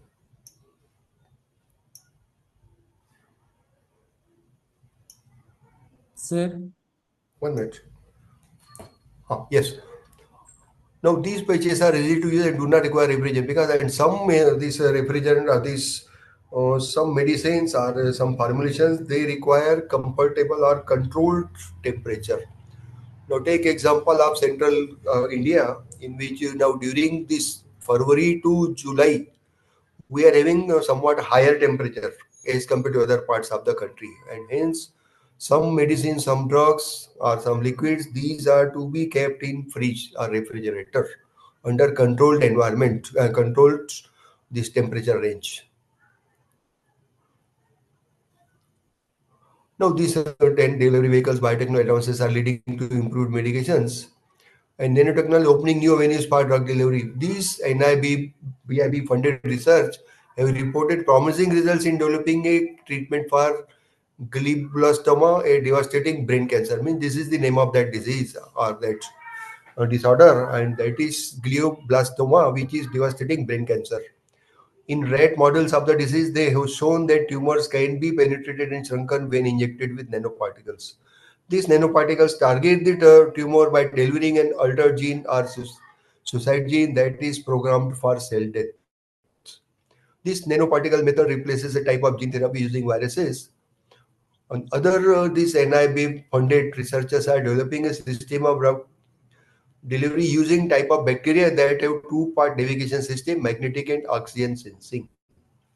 They have tested the delivery system in mice, rats, achieving a remarkable success delivering drugs to tumors, because throughout world, when new drugs are to be tested, or when prototype of these medicines are there, and when testing is done either on monkey and or on rats or mice, we are using, because the gene or DNA of mice and monkeys are almost similar with human DNA. Hence, these uh, in initial stages, these drugs are tested on this, and after successful result, then these are means impacted, or these are used or implemented in human body. These bacteria seek oxygen poor zones, which are feature of tumors. Using this computer program magnetic field to direct the bacteria tumor, the researchers found that the bacteria were drawn deeply into oxygen-starved tumors away from healthy cells. These NIB funded researchers are pursuing way to improve the immune response against cancer and infection using nano vaccines that are unique structures. Even one study, they injected mice with a vaccine formulated with silica rods that resemble like a slice of matchsticks. This couple of rods is capable of recruiting, housing, and manipulating immune cells. These researchers found that nanovaccine could delay tumor growth in mice with lymphoma, a cancer affecting the infection fighting cells of immune system. Means this is also another cancer, lymphoma.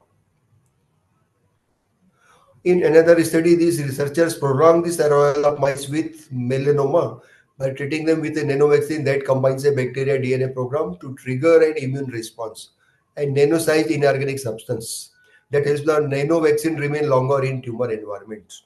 Once inside, the nano machine instructs the immune cells to recognize cancer cells as foreign and attack them. Then targeting strategies. This working backwards in sometimes is effective way of solving this. In drug delivery research, this means starting with the delivery method. The target will be the whole organs, that is heart, lung, and brain tissue. Then tissue type, that is muscle and nerve, and disease-specific structures, tumor cells, or structures inside of cells. Using this reverse engineering approach, NIB-funded researchers develop a plant virus nanoparticle that can target and attach itself to prostate cancer cells. When labeled with fluorescent dyes, the vital nanoparticles can show researchers whether cancer cells have spread into bone at earlier stage than with traditional bone scans. Made from these modified viruses, viral nanoparticles take advantage of natural ways that viruses have developed. These plant-based viral nanoparticles are also biodegradable, harmless to polychromatic scanning electron microscopy of 3D vaccine consisting of micro-sized porous silica rods. This further is research aims to develop viral nanoparticles that can deliver chemotherapy drugs directly to tumors. Because chemotherapy is also means causing trouble to cancer patients, and all patients are not able to sustain these effects of chemotherapy. These side effects are, and even some skin become darker, or some the patients they may not accept this chemotherapy. Hence, this is given in the last therapy. Such an advance would reduce the severe side effects usually associated with cancer treatments. These key areas of future research include that is crossing this blood-brain barrier. This works constantly to allow essential substance from bloodstream into central nervous system and keep out harmful substances.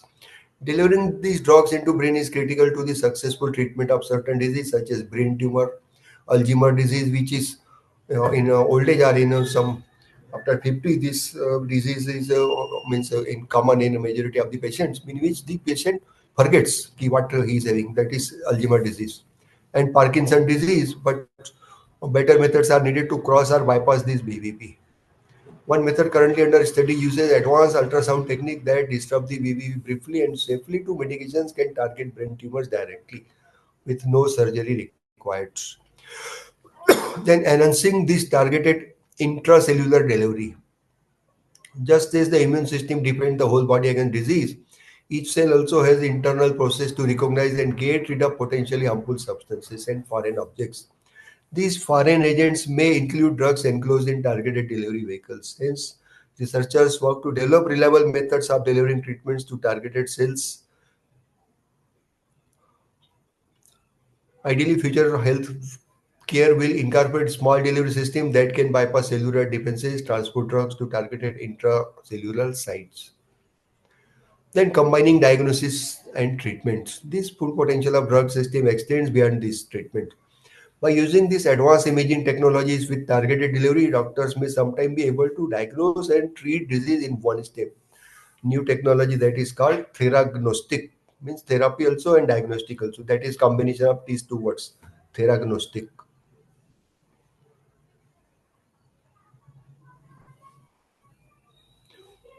So these are some of these advanced drug delivery micro and nano systems in which these are properties, sustained release behavior, targeted properties, biocompatibility, biodegradability, biodistribution, low toxicity. And in these important aspects are pre and clinical studies, optimization studies, functionalization and modification of scale production, immunogenicity and pharmacokinetics studies. So these are microfluidic, micro or nano particle for drug delivery, in which here this we are finding this micro or nanogels, then liquid nanoparticles, other micro nanomaterial, and these micro capsules. This is processing materials and processing technologies. This again we have seen this earlier. Now this general design considerations for controlled release drug delivery systems. So here these are this design process in which we do follow step by step, in which that is CRDs, biomaterial properties, in which biocompatibility, hydrophilicity, surface chemistry, degradation, rheological and mechanical properties. Delivery routes are oral, topical, ocular, and parenteral. And control pharmacokinetics, that is therapeutic index, therapeutic window, drug release kinetic, dosage and distribution, and stability enhancements, small molecules, peptides, genes, growth factors, collateral and non-collateral. And here we are finding this CRTDs targeting activate passive biological barrier, that is epithelial, mucosal and endothelial, and regulatory aspects, animal models and clinical translation, because here we need to find that regulatory models also, that aspects also. Then historical evolution, that is macro, micro and nano. This advanced drug delivery system development, this is novel delivery technology. It is technology platform for development of innovative advanced drug delivery systems. This thanks to this decades of drug development experience and complex. What is this? What this is name of one company, CD Formation, is committed to these means they have published their data after successful means results which they have obtained. Innovative drug delivery systems to meet the pharmaceutical needs.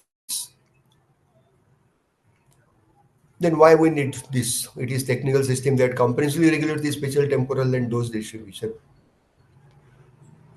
This shown has improved treatment outcomes in variety of ways, including improving efficacy, reducing toxicity, and increasing patient compliance. Because whenever we are giving the drug to patient, at least this should be means progress should be there in his health or in patient's health. That is coming under, and there should not be any side effects. Our patient should be that patient should feel whenever drugs are given, at least he will get somewhat comfortable. It is coming under patient's compliance. However, this traditional drug delivery technology has shortcomings such as lack of directionality, large dose fluctuations, and inability to maintain stable drug concentrations. Hence, there is need to develop these innovative advanced drug delivery systems to meet the needs of our industry. And these are these oral sustained controlled release drug delivery systems. This company is improving this and making these trials. Then targeted drug delivery system. This is majority of these systems are used. Targeted drug delivery systems. This focus on designing, customizing, optimizing, and providing superior target delivery to customers around the world. This then semi-solid or liquid drug delivery system. That slide is visible or not?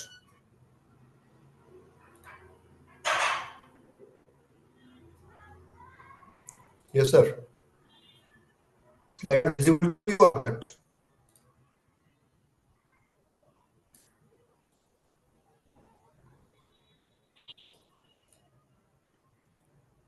Yes, coordinator, sir. It is visible, na? Okay. Sir, visible, sir. Okay, thank you, thank you. Now, this transdermal drug delivery system, this specializes in development of innovative transdermal drug offering range of services, and then complex injectable drug delivery systems. This professional nanotechnology-based drug delivery platform focusing on development and commercialization of complex injectable drug delivery systems.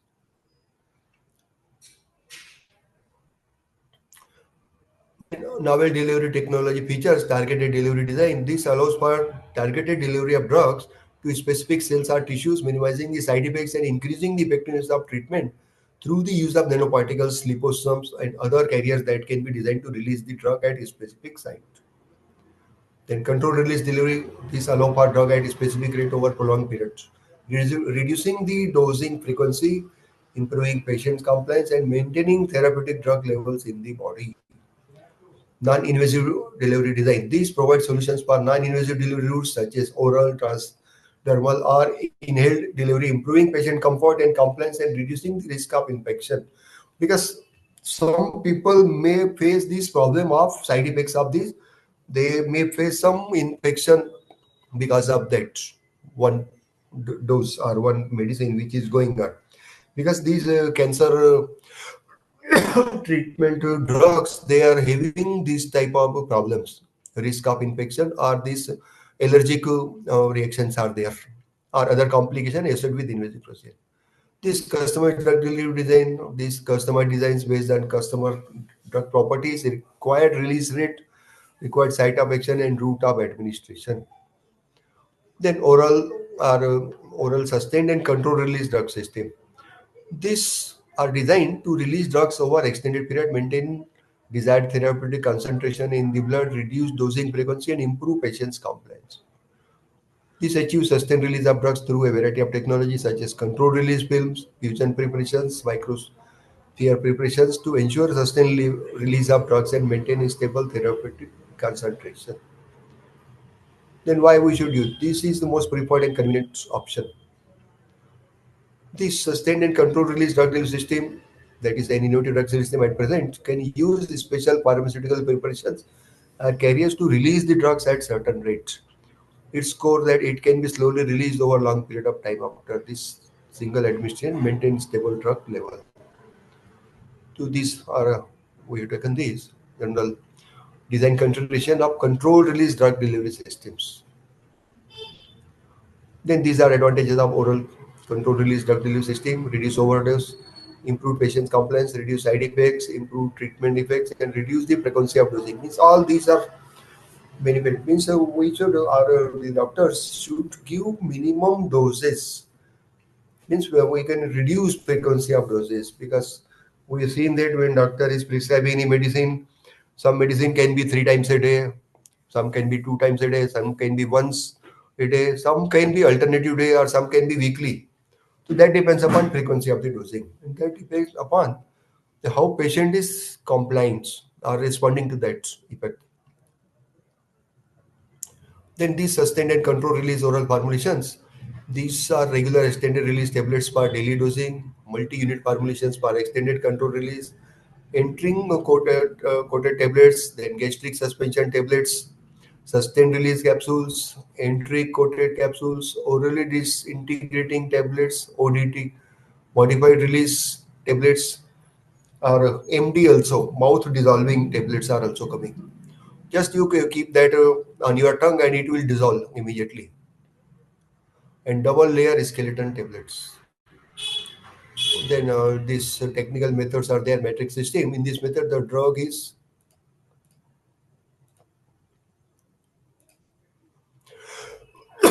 dispersed through a hydrophilic or hydrophobic matrix material, which controls the release of drug over a period of time by varying the composition of matrix. These coating systems are there in this method. The drug is coated with polymer or other material that controls the release of drug. These utilize different coating materials to achieve different release profiles, such as immediate release, delayed release, or extended release. Osmotic systems. These use osmotic pressure to control the release of the drug. Drug is contained within a semi-permeable membrane, which allows water to enter the system and create osmotic pressure, pushing the drug out of the system at a controllable rate. Then microsphere systems. The drug is encapsulated within microspheres. So we can achieve this specific release profile by customizing the size and composition of these microspheres. Then gastroattentive systems. These various design strategies such as buoyant systems or mucoadhesive systems are used to achieve this gastro retention, prolonging the residence time of the drug in the stomach or small intestine, allowing the sustained release of the drug. Then this targeted drug system. These are advantage. This targets specific tissue or cell. This system can deliver drugs through microparticles, nanotechnology, liposomes, polymer, or other carriers. This innovative nanoparticle technology platform, this formulation that companies focusing on designing, customizing, optimizing, and providing superior targeted delivery system solutions to customers around the world. And this is the leading company in that US, and they are providing this, and they have officially publish this data on their website. This innovative nanoparticle technology platform integrates a variety of advanced drug carrier materials, including polymers, lipids, and metals. The nanoformulation platform, these liposome nanoparticles, small vesicles composed of lipid bilayers, which can be used to deliver water-soluble or fat-soluble drugs. Then polymer nanoparticles. This variety of polymers can be used to prepare nanoparticles such as polyvinyl pyrrolidone (PEG), polyethylamine, which can achieve targeted delivery by regulating particle size, surface properties, and drug encapsulation. Because we have seen that in capsules, these small polymer coating is there, or in capsules also. This, just like gelatin layer, plastic polymer layer is there, or polymer that is capsules outside is there, which is dissolved after taking that. It is not having side effect in that. These protein nanoparticles using natural synthetic proteins as carriers. This target delivery can be achieved and drug stability, viability is improved. And metal nanoparticles. These metal nanoparticles such as gold and silver have large specific area and unique optical properties and can be used in new treatment methods such as photothermal therapy or photo-induced release. Then this transdermal drug delivery. This is most common.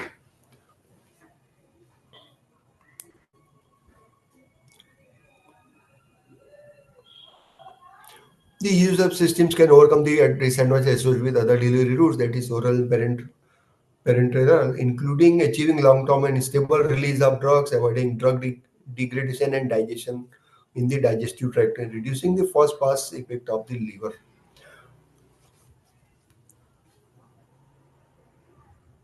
Now, this is summary of the technology utilized for enhancing this transdermal drug delivery. Here we are finding that is, these are the different versions or advancements in this strategy or this technique.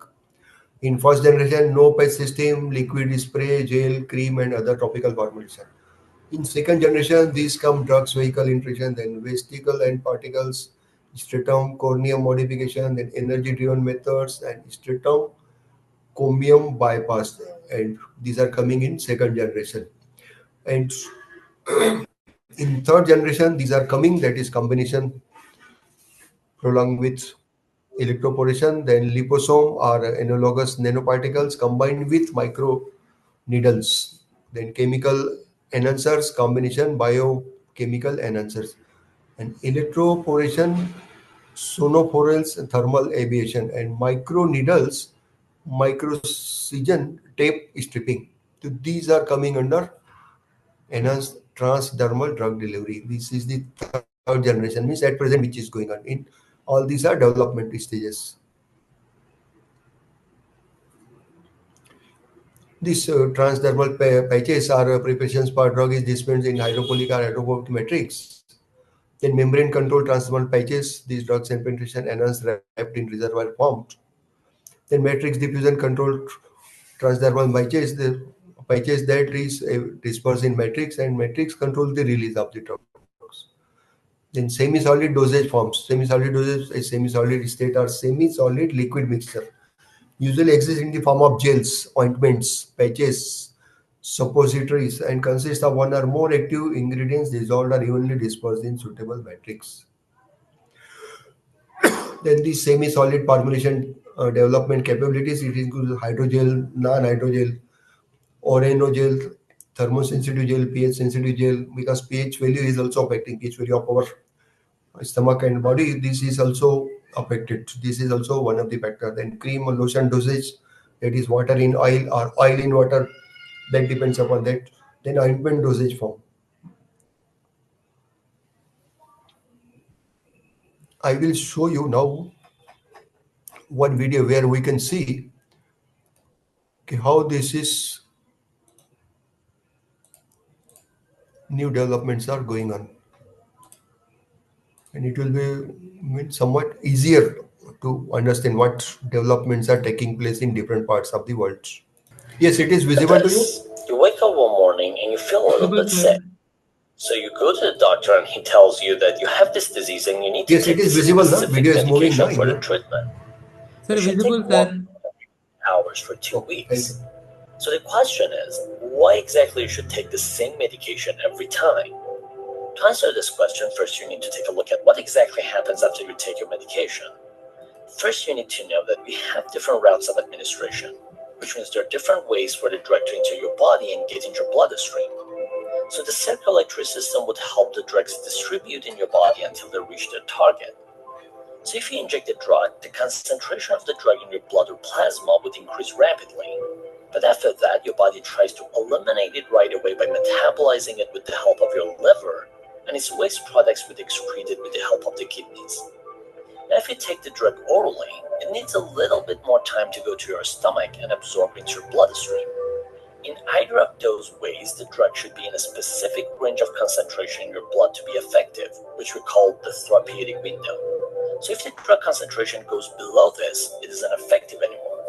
Therefore, here you should take another dose. And if you don't take your medication in time, the drug concentration in your system would be lower than it should be, and you're not going to get better. But if you take your medication sooner, or even eat a lot of them, the drug concentration in your body would increase to the toxic level. Every substance should be considered a poison when overconsumed in a short period of time, even the water. However, one of the most toxic substances like cyanide can't hurt you if it consumed less than the toxic dose. Now, if you look at this chart, this is not quite the best method for the treatment of diseases, because the time that the drug is spent in here matters, right? But every drug has a different therapeutic window and different half-life. For example, just imagine a drug with a narrower therapeutic window and a lower half-life. But it would be ideal if the concentration of the drug stayed longer in the therapeutic window. So what you want to do is to make a system that could release the drug in a longer periods of time. Or in an ideal world, you may want to design a system to release the drug at a constant rate. This is where biomaterials can help to solve the problems. The most popular approach is that you can make a reservoir system, which means that we can prolong the drug release by biomaterial coating. It is called encapsulation, and they're the same capsules that they've been using for decades. This is one of the type that called soft gel capsules. The coated material is gelatin that encapsulated the main drug. We have another type of capsule, which are hard capsules, and they're manufactured as two-piece units that are filled with the formulated drug. They're commonly used for the immediate release profile, but if you change the coating by material to polymer such as silicone rubber or PDMS, which doesn't easily dissolve, the drug should diffuse through the polymer, and it takes a lot of time for the drug to come out. Another way, we can make a matrix system in which we can disperse the drug with the polymer. Now, if our polymer is erodible, the drug would release when the polymer dissolves. But if the polymer is non-erodible, the drug can diffuse from channels or through a matrix mesh. In some cases, we can attach the drug with a polymer backbone, and the drug can be released with the help of a specific enzymes. Nowadays, with the emergence of nanotechnology, we can make this drug system even smaller and smarter. For example, we can make micrometers or nanometers reservoir matrix systems, and we can bind antibodies to the surface of nanomaterials in which they can specifically bind and release the drug to their target. In addition, we can make systems that can sense specific environmental factors to release the drug. For example, some biomaterials respond to pH, light, or temperature, which we need to talk about them specifically in other videos. But until then, that's it from me, and thank you for watching. Okay, thank you. Yes. So what I'll do now is I'll hand it over to Sophia. Thank you, Sophia. Hello, I want to thank you for the invitation. I will now go to the presentation. As I already said, I'm going to present some work about new approaches for targeted drug delivery with nanomedicines. I'm going to go very fast through the introduction and the type of nanomedicines, and then talk about their advantages for drug delivery, what we have accomplished up to today, and what are the challenges and potential ways to overcome the challenges. I'm going to go pretty fast in the introduction part, so if there are any things you want to answer, please come back to me about this. Now, if we want to give an introduction, we can say that nanomedicine is a branch of medicines that seeks to apply nanotechnology for prevention or treatment of diseases, for imaging, diagnosis, monitoring, and for repairing or regeneration of biological systems. Actually, nanomedicines are either drug carriers, imaging devices, vaccines, or devices for tissue engineering. We will focus today on drug carriers. And nanomedicine market is pretty big, and it's expanding with the years. The projection for 2027 reaches close to 400 billion. So we can understand that it's a big market. Now, the types of nanomedicines for drug delivery can be of various origin. We have organic and inorganic, and of various geometries and shapes. So what is important in this case is that they obey to the requirements that we need to have in order to use them as drug carriers. First of all, they have to have very high drug loading. They have to be fully biocompatible if possible. They have to have nano size which they would retain during their journey to the site of action. They have to be able that we can surface, tailor their surface, and they have to have an easy manufacturing under GMP compliant conditions. And this is where the systems from precision nanomedicines come in. We are recently using one of their equipment, and we are very pleased with it. But unfortunately, I don't have results to show today because we have not published any yet. What I want to say now is that we will focus on liposomes, because this is what we work with in our laboratory. They have several advantages, but the main advantage is that they are in use in the clinic for almost 30 years now. So this means that they are a tested system. they have some disadvantages which we can solve with by preparing hybrid systems. Now, how can they improve or advance the therapeutic performance of drugs?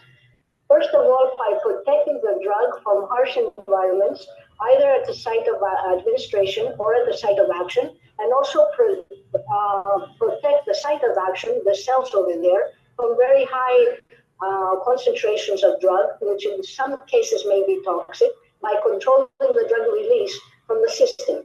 They can also modify the pharmacokinetics and target specific sites, and this way they increase therapeutic effect, decrease side effects, increase bioavailability, and when we have all this, of course, we will have a reduction in the cost because we just have to give less amount of expensive drugs.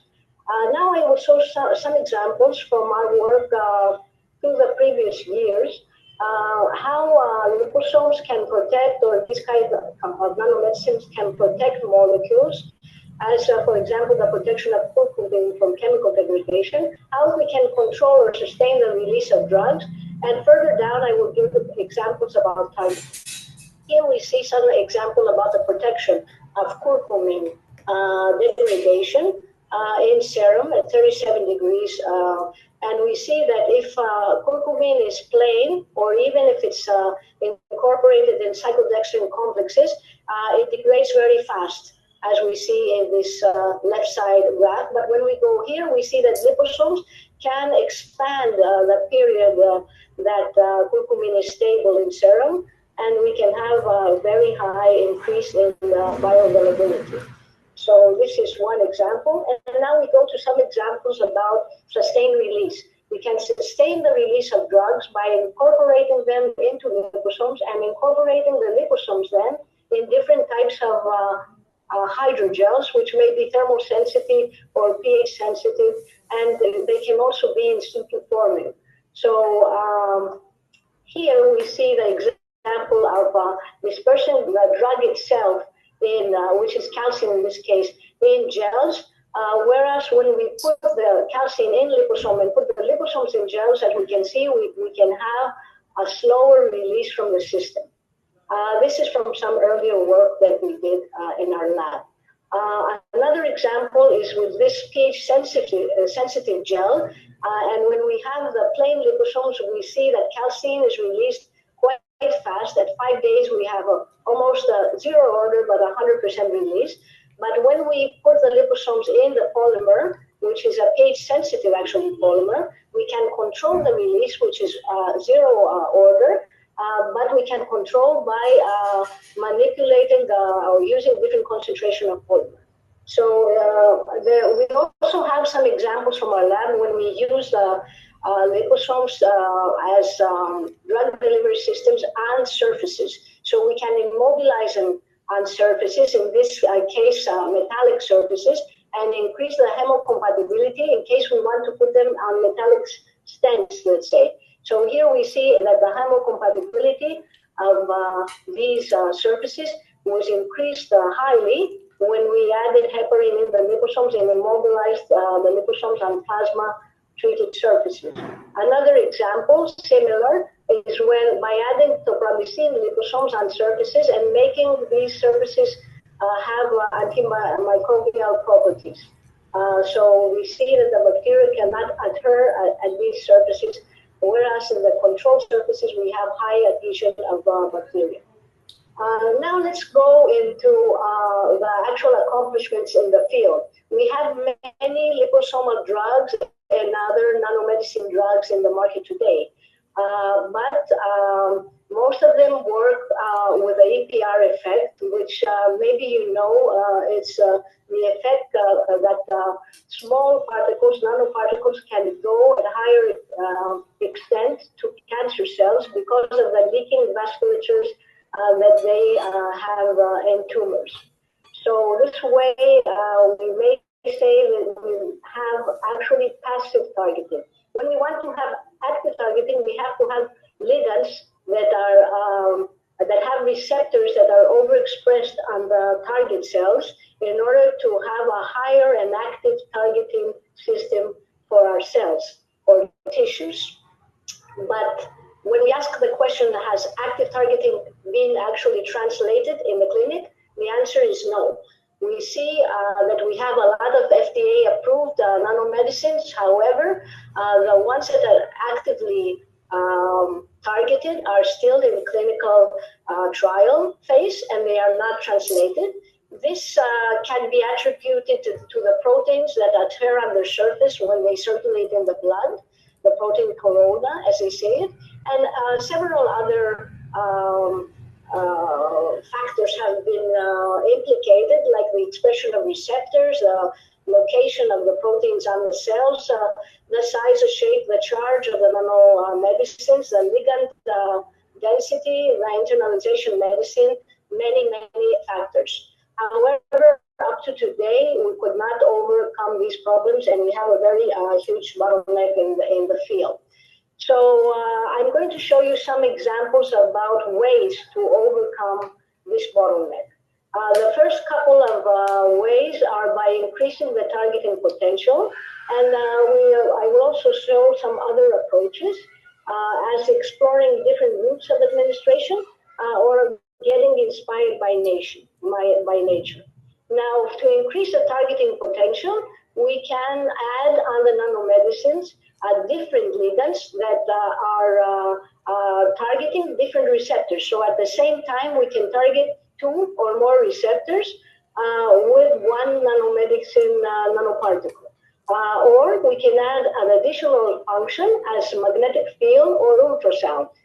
There's a lot of research in the literature today, but I will show you what we have done in our lab. To target the blood-brain barrier, we have used these liposomes that have a transferring antibody to target the transferring receptor, and another peptide ligand to target the apolipoprotein. So we have them both on the same nanoparticle liposome, and we see in vitro, in this in vitro model, that we have, of course, higher transport when compared to our control when we have one of the ligands on the liposomes. But when we have both of them, this transport is increased dramatically. And this we also saw in the in vivo experiment. So we see that this is an approach that we can use. Another approach is to use an extra function and prepare what we call multifunctional medicines or liposomes in this case. By adding, by encapsulating magnetic nanoparticles in the center of the liposomes, we have succeeded to have attraction by magnetic field. And we see in this graph that when we just have the targeted liposomes in these cancer cells, we have a reduction compared to the non-targeted liposomes in their viability. But when we also use a magnetic field and we have the magnetically labeled liposomes, we have a further reduction. So this is a way to improve, again, the targeting potential by guiding the nanomedicines to specific sites. But sometimes it's not so easy because the cells we want to target are located deep in the body. So it's not something that can be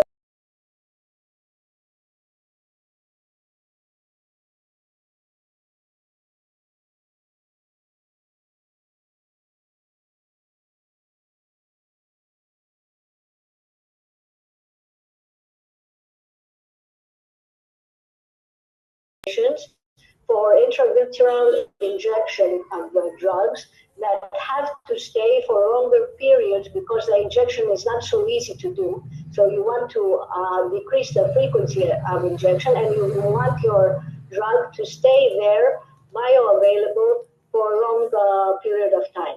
So when we prepared this, in the one system that we actually developed was to put the liposomes in a hydrogel. And in this case, it was a thermosensitive hydrogel, Pluronic F127. So when we have the drug by itself, we see that in vivo, it goes away very fast. It clears from the vitreous after intravitreal injection. When we have it in hydrogel, it's a little bit better because it stays there a little bit more. Liposomes behave a little bit better than hydrogel, but not significantly better. But when we have the liposomes in the hydrogel, the drug in liposome and in hydrogel, we see that we increase very much the bioavailability of the drug, and also we had a better result in the action of the drug.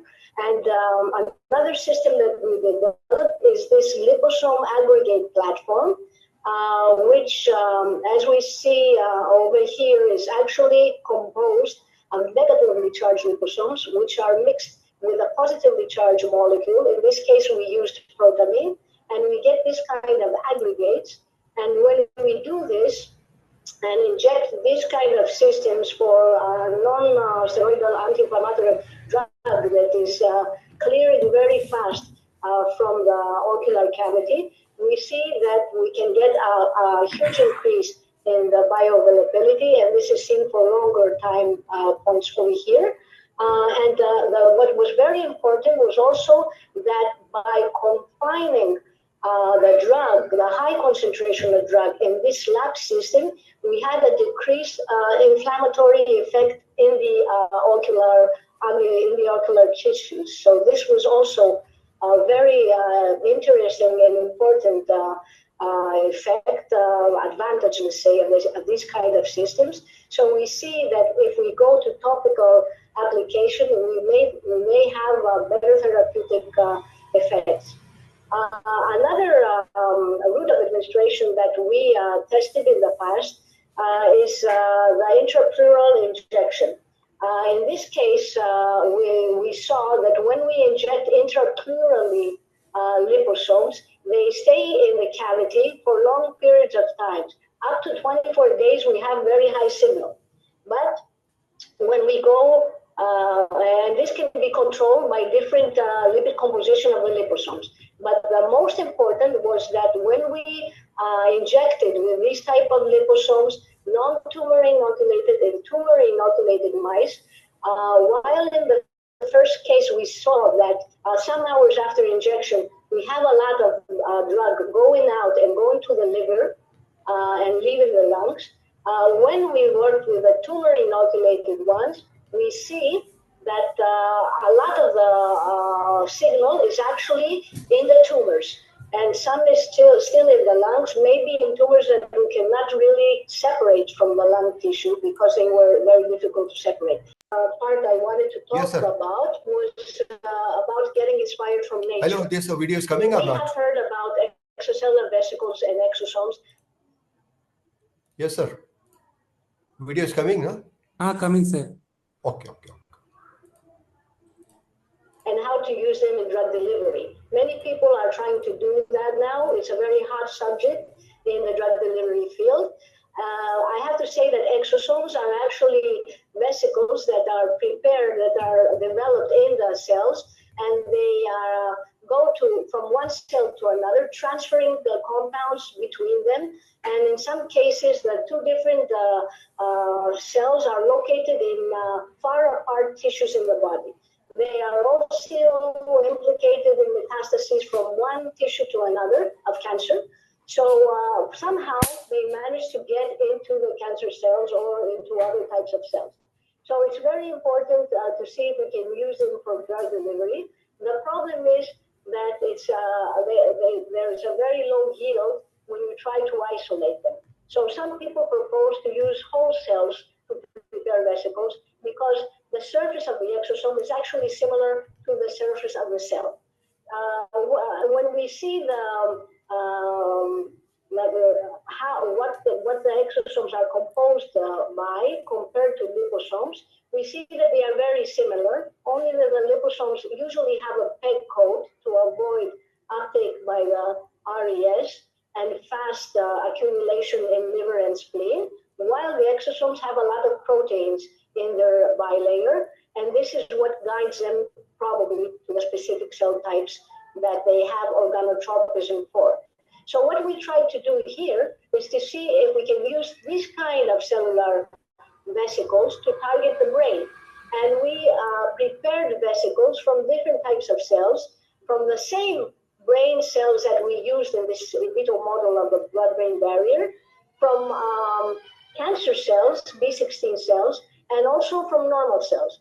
And when we tested their interaction with the blood-brain barrier cells, we see that their uptake is much higher when they are derived from the same cells compared to the cancer cells. And the cancer cells are not very bad, but they are much better than the normal cells. And when we compare these with liposomes, we see that we have a high increase, and we compare them with targeted liposomes. In some cases, we see that there is a significant difference, especially in this case. And also, we saw the same results when we did this monolayer study, transport study, and this effect was also confirmed by FAC study. So when we went in vivo, unfortunately, we saw that these cellular vesicles are rapidly taken up by liver and spleen. This is something known in the literature, so there is need for engineering.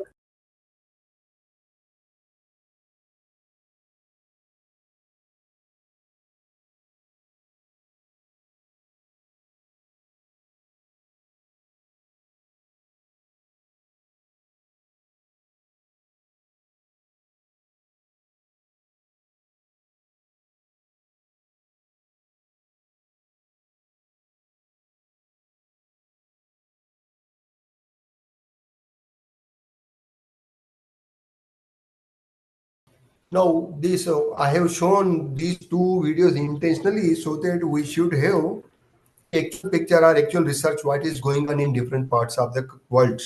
And majority of the research work is going on in US. And in US, they usually do not publish this research work, at least in medicine or in this pharmaceutical science. They are not publishing this data on website, because those who are having any research work, they are giving this direct to company and they are patenting that. Hence, very limited material is available on internet.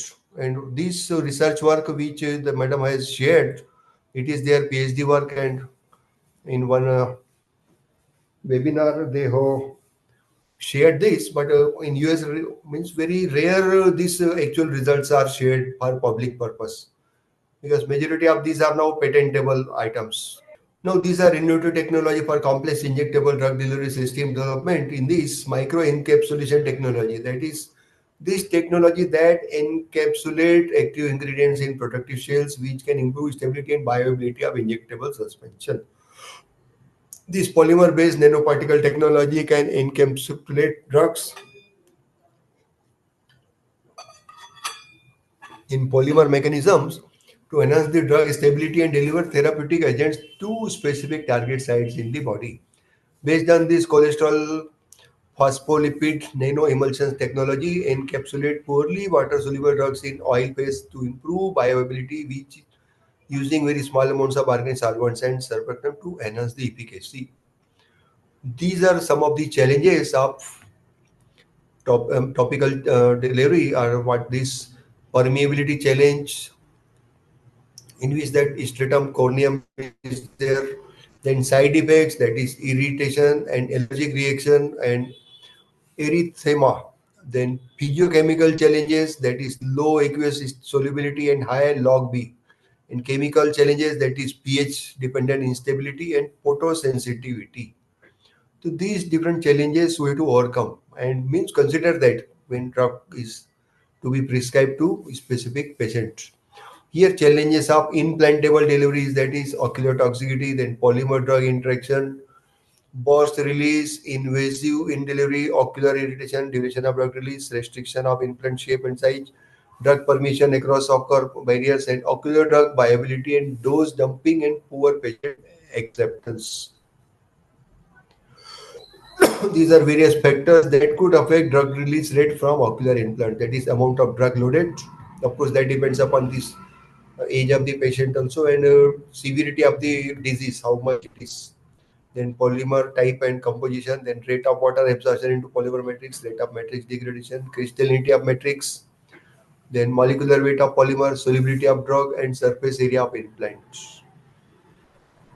These are some advances and challenges in treatment of skin diseases with transdermal drug delivery system. This is one case study is related with skin disease.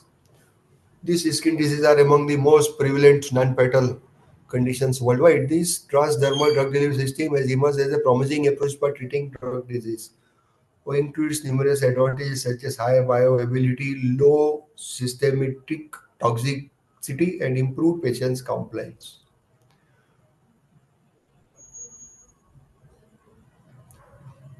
Then here we are finding that challenges in which the safety is there, and scale up, that is bioequivalence assessment. Then in right side characteristic, these are advantages: high bioavailability, low systematic side effect, and high compliance. And disadvantages: low efficiency, short duration of action, high dose frequency, and skin irritation. Then influence factor, these are main factor is barrier effect on stratum corneum. Secondary factors: property of the drug, property of the carrier, and conditions of administration. And this development in which this first this is patches, then ionotophoresis, prodrugs, chemical penetration enhancer, then microneedles and nano carriers. These are different global drug delivery systems market outlook, and its potential means of what type of drugs these delivery drug systems will be there. Up to means this is the projected period for 6 years.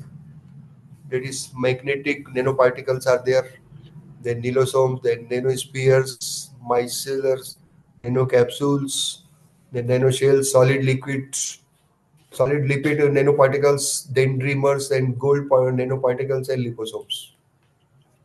And this is what will be the drug delivery systems market analysis by size, demand, and future. And this is the report published by AstraZeneca by Bayer, AG Pfizer Incorporation.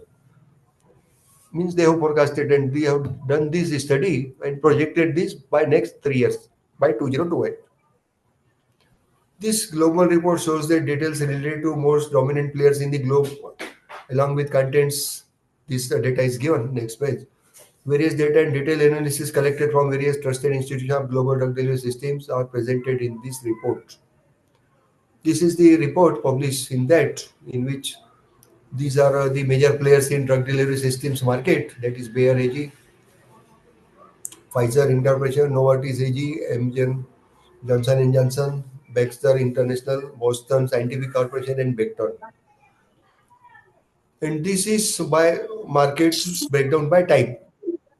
Intrauterine implant, that is pro-drug implants, then polymeric drug delivery, targeted drug delivery, then drug delivery systems market by application, that is infectious disease, oncology, ophthalmology, urology, diabetics, CNS, and others.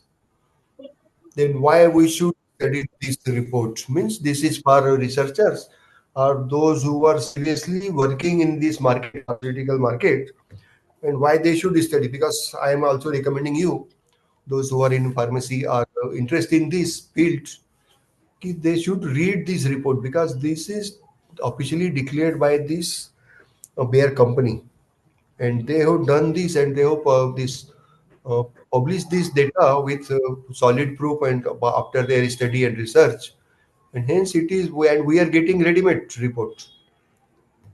Hence we should study this report, or at least have some inputs in that, so that it will be more clearer for us, those who are interested in this pharmaceutical or medicine area. This save and reduce the time carrying out entry-level research by identifying the growth size, leading players, and segments in the global drug market. Then it highlights the key business priorities in order to guide the companies, their business strategies.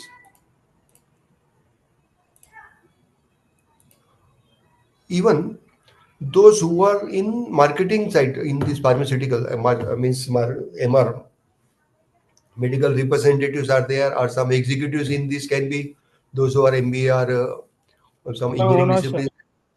Yes, it is. This is not coming. Slides are not coming. Hello. Coming, sir. Okay, okay. That one person was okay. Present slide is reason to study the reports, sir.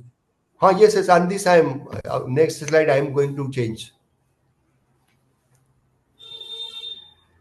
this. Why I am recommending this? Because those who are, some of us can be, are having experience, or they might be doing research on this, and they will be either those who are in marketing side or production executives are in manufacturing side of this pharmaceutical sector. Then this will be useful for them. Then this develops and modify business expansion plans by using substantial growth. Then scrutinize in-depth global market trends and outlook coupled with factors driving the market. This enhances the decision-making process by understanding the strategies that underpin commercial interest. ఆడేంటి ముందర చెప్పులు ఇడిచేసి అట్లా తిరుగు కొద్దిసేపు అంతే. Slides are moving, no? Participate asking, not asking the question, sir. Okay, they are discussing among themselves. Yes, sir. Because some noise I am listening, probably they might be suggesting something, hence I am waiting for them. I will. If they are having any suggestion, welcome, no problem in that. Since they are also teachers, we should respect them. Yes. Now, this research report provides the answers to the following key questions. That is the estimated growth rate of the market for during this period, forecasted period. Then what will be the market size during this estimated period? Then what are key driving forces shaping the spread of this drug delivery market? Then who are the market vendors and what are the winning strategies? What they are doing? How they are having this market leadership in that? Then what are the prominent market trends influencing development of drugs across different regions? What are the major threats and challenges likely to occur? Because what are major opportunities in the market leaders? So all these are given in this report. So these are some of the challenges of this microneedle delivery system, in which these parameters per ml microneedle insertion, there is the geometry, tip diameter, sharpness, then velocity and force, length and interspace. Then compatibility, biocompatibility, biodegradability and stability. Then loading, that is capacity, dose accuracy and load stability. Then micro needle, this fabrication, that is reproducibility, expandability, sterilization, packaging, cost. Safety, that is irritation or any sensitization, immune response or patient's compliance. And regulatory matters, in which this clinical adaptation, then regulatory approval, post-marketing evaluation. Then there are some principles of drug targeting, because when we are using any drugs, there are some ethics in that, some principles of targeting there. So we should also consider that, because in the name of pharmacy and this, since it is for human being, we cannot do anything, because we have to follow some guidelines as prescribed by different agencies at world level. Or some principles are there, some ethics are there, in which these bio-environmental factors are there, in which these enzymes and tissue, then blood flow and tissue architecture. And it is second that a drug loaded with cargo, that is vesicle. Then it is here target area, then high target concentration load, non-target concentration. Then here non-target area, that is high non-target concentration, low target concentration. And here drug without cargo free, or that is free drug. That is, and here inactivated. And all these are some principles are there, and we should follow that guidelines.